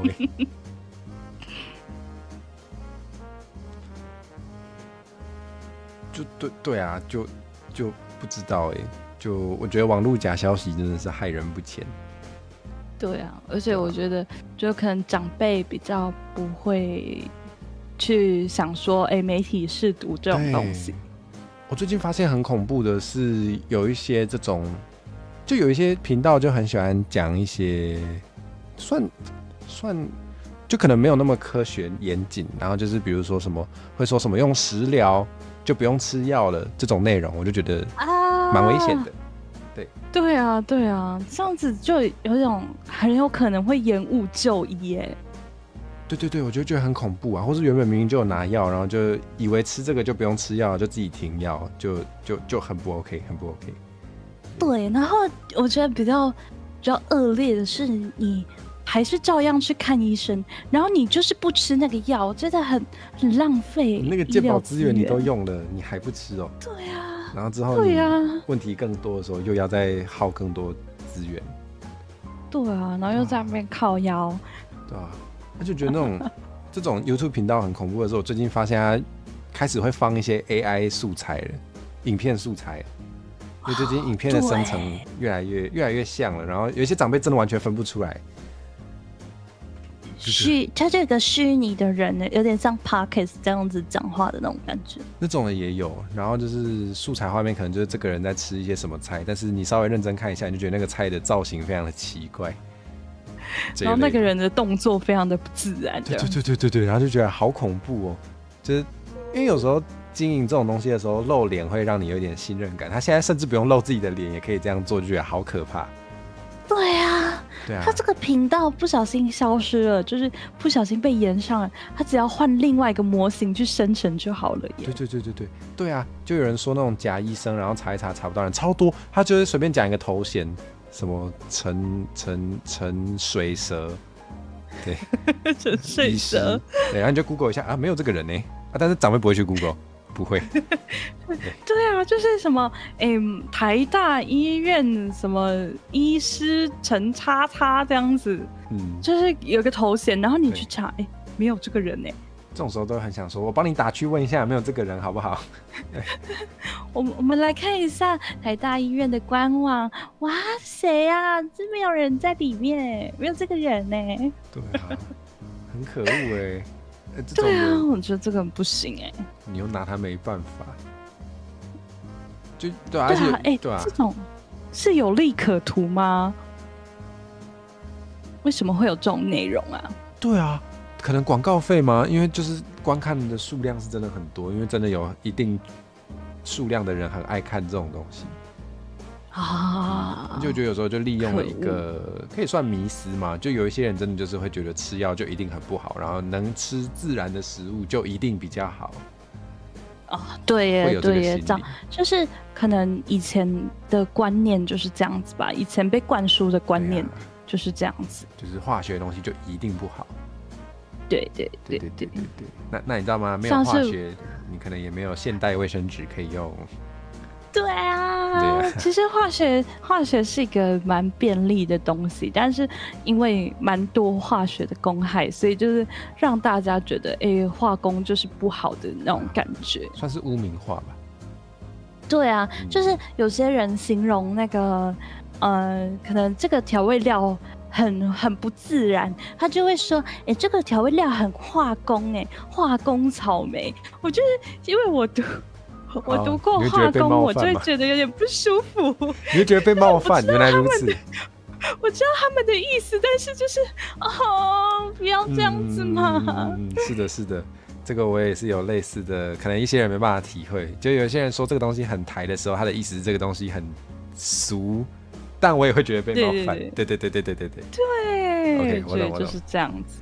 可能大家的就是用法是这样子，但是就是读过这个专业的人心里可能不太是滋味。对，我们还是要尊重一下，就是好啦。我觉得大家如果习惯这样讲，就是也是可以理解，但是对如果有人因为这样子觉得不太舒服，也要尊重一下哦。我是可以理解啦，但是就是心里还是会觉得好难过哦。原来化学在大家眼中是这样子的东西吗？被污名化了。对啊，哎呀，有好，化学真的是有好也有坏啦。我想很多东西应该都是吧，就是它可能会被拿来误用，或者是会有一些不负责任的人，在这个领域做一些很多外部成本的事情。就是外部成本是太学术了，就是对啊，就是反正就是什么食安风暴啊，其实就是不孝商人的阴谋而已，就是不关化学的事情，并不是所有食品添加物都是不好的，并不是这样子。对，是的，对吧？但是有些 IG 影片就喜欢看那种，就是你可能拿起一个面包，然后看上面有什么食品添加剂，然后就说这个食品添加剂不好，但是其实就是食品添加剂蛮常见的，而且大部分都是无害的，就是叫我规定是什么可以添加，什么不能添加，可以添加多少，其实这都是有规定的。但是就是有些人喜欢贩卖焦虑，就可能给长辈看吧之类的。真的。我觉得我不知道，我觉得有些长辈可能不太信任我们的法治社会嘛，就是食品添加物都是有法律规范的，那法律会那样规范，他一定有想过。对啊，当然也许他想的不够好，那你可以找你的民意代表去修法。对，就有时候觉得不要在那边一直传假资讯，然后在那边焦虑啦，没什么帮助。真的杞人忧天啊。对啊，就是的，真的很不负责任啦，就是这种，就是真的是靠贩卖焦虑，然后其实制造了一些别人的恐慌，然后获得利益的人是觉得不太 OK。对啊，不太 OK。味精，对啊，味精其实就是藻类的提取物，其实它蛮天然的。真的会耶。他说长辈就是说不要加味精，然后转头买什么鸡精粉，这种事情蛮常见的。就是会有说，家里会有长辈说，就是什么不要吃那么多淀粉，然后你要不要吃玉米？不是，玉米是淀粉啊，玉米是淀粉。对，玉米是淀粉。对，而且我知道有些人可能分不出那个是淀粉还是蔬菜，那个没关系。但最好笑的是我刚刚说的这位长辈，就是那个问你要不要吃玉米之后，还说我知道玉米是假蔬菜啦，但是你要不要吃玉米？然后是怎样啊？你还知道？你还那个哦，超好笑！你知不知道你在说什么？超级好笑，超级好笑。你要不要听听你现在在说什么？我想说他不知道就算了，他还补一句，其实我知道啦。你很皮耶，超好笑的，超好笑的。对啊，就说什么不要吃太多那个什么精致淀粉，然后买了一堆面包。对，看那个也是精致淀粉，谁在搞哦？就明明就自己想买。很皮。对啊，自己买一堆，然后就说，我觉得你应该要减肥，麦克讲，然后过了2分钟之后，啊，你要不要吃这个水果？一模一样。对，有时候就是被假机构吧。水果是有糖的啊，而且台湾的水果很甜啊。对呀，台湾水果糖分非常非常的高哎。最近学到一件事情，就是有一些可能欧美国家他们的饮食菜单里面会有一些水果，不能直接搬到台湾用哦，因为他们的水果没有那么好吃，台湾的太好吃了，不能直接搬来用，糖分会爆。台湾真的是就是水果太赞了，真的太优秀了。对啊，哦，这是算什么双面刃嘛？就是太好吃了，但是缺点是会吃到很多糖。对，太多糖了。太比较就是可能比较没有健康吧，但是很幸福啦。对，好吃。对，能吃的人就多吃吧。好诶，那我们今天好像时间也差不多。呀、哇，其实原本有点担心我们会不会突然不知道要聊什么，但好像意外的，好像蛮。我们虽然是 I 人，但是好像聊得蛮顺畅的嘛。对呀，哎，还好。那你有什么今天最重要的问题就是，请问你有什么想要宣传的吗？天哪，考到我啊！我想到了，我最近有在接剪辑委托，欢迎找我，谢谢。耶，预测成功。虽然我知道你也有在剪辑委托。没关系啊，我觉得风格不一样啊，所以大家都可以看看。有喜欢我风格，欢迎。好，我把那篇推文分享给大家，然后大家其实我也有放在说明栏啦，我就想说，好可以宣传一下这个。好耶，感谢。太好了，大家如果有需要，也可以拿我的片段去委托那个。梦吉可以啊，可以剪看嘞。我觉得剪不同人的还蛮好玩的，是真的蛮好玩的。对，我最近比较少在接新的啦，因为想做的事太多了，所以其实我定价比较高，但是我觉得怎么说呢？因为那个稍微了解一下行情，知道普遍不会开那么高，但我开那么高是因为我的时间可能没有想要接那么多。对，其实是这样。懂，是这样。对，我觉得那个价格高不高，跟实际上剪的好不好，不一定是同一件事情。对啊，就大家可以看一下，因为有时候也不一定是好坏的差别，有时候真的是风格，所以大家真的可以对，可以试试看。我记得你也有说你想要多剪不同人的嘛，不然你的作品集都是自己的。对，我都是都是我自己，哈哈。大家如果有想要的话，可以拿我的片段去委托他哦。大家都开心，我也有被剪，然后他也有就是做到委托，不错吧？对，我觉得我喜欢。太好了，辛苦了。谢谢。就宣传这个嘛。对。好啊，那个我已经钉选在那个聊天室了，大家进去看一下啦，书签一下啦。对，想到的时候拿出来看一下，好不好？好。今天的任务就是这个啦。好耶！那再次感谢你来跟我瞎聊，对，其实就是没有脚本的聊。感谢感谢。希望之后还有机会再来不一样的联动。好，可以的，可以，欢迎邀我，欢迎。好喂，没问题，没问题。那我们就稀里呼噜的关台咯。啊，可以。大家晚安。好诶，大家晚安。那我们就降落去哪里呢？哦，林朝在过生日诶，我们降落去找他好了。好耶。好诶，那大家晚安。晚安，晚安。耶，稀里呼噜的关台。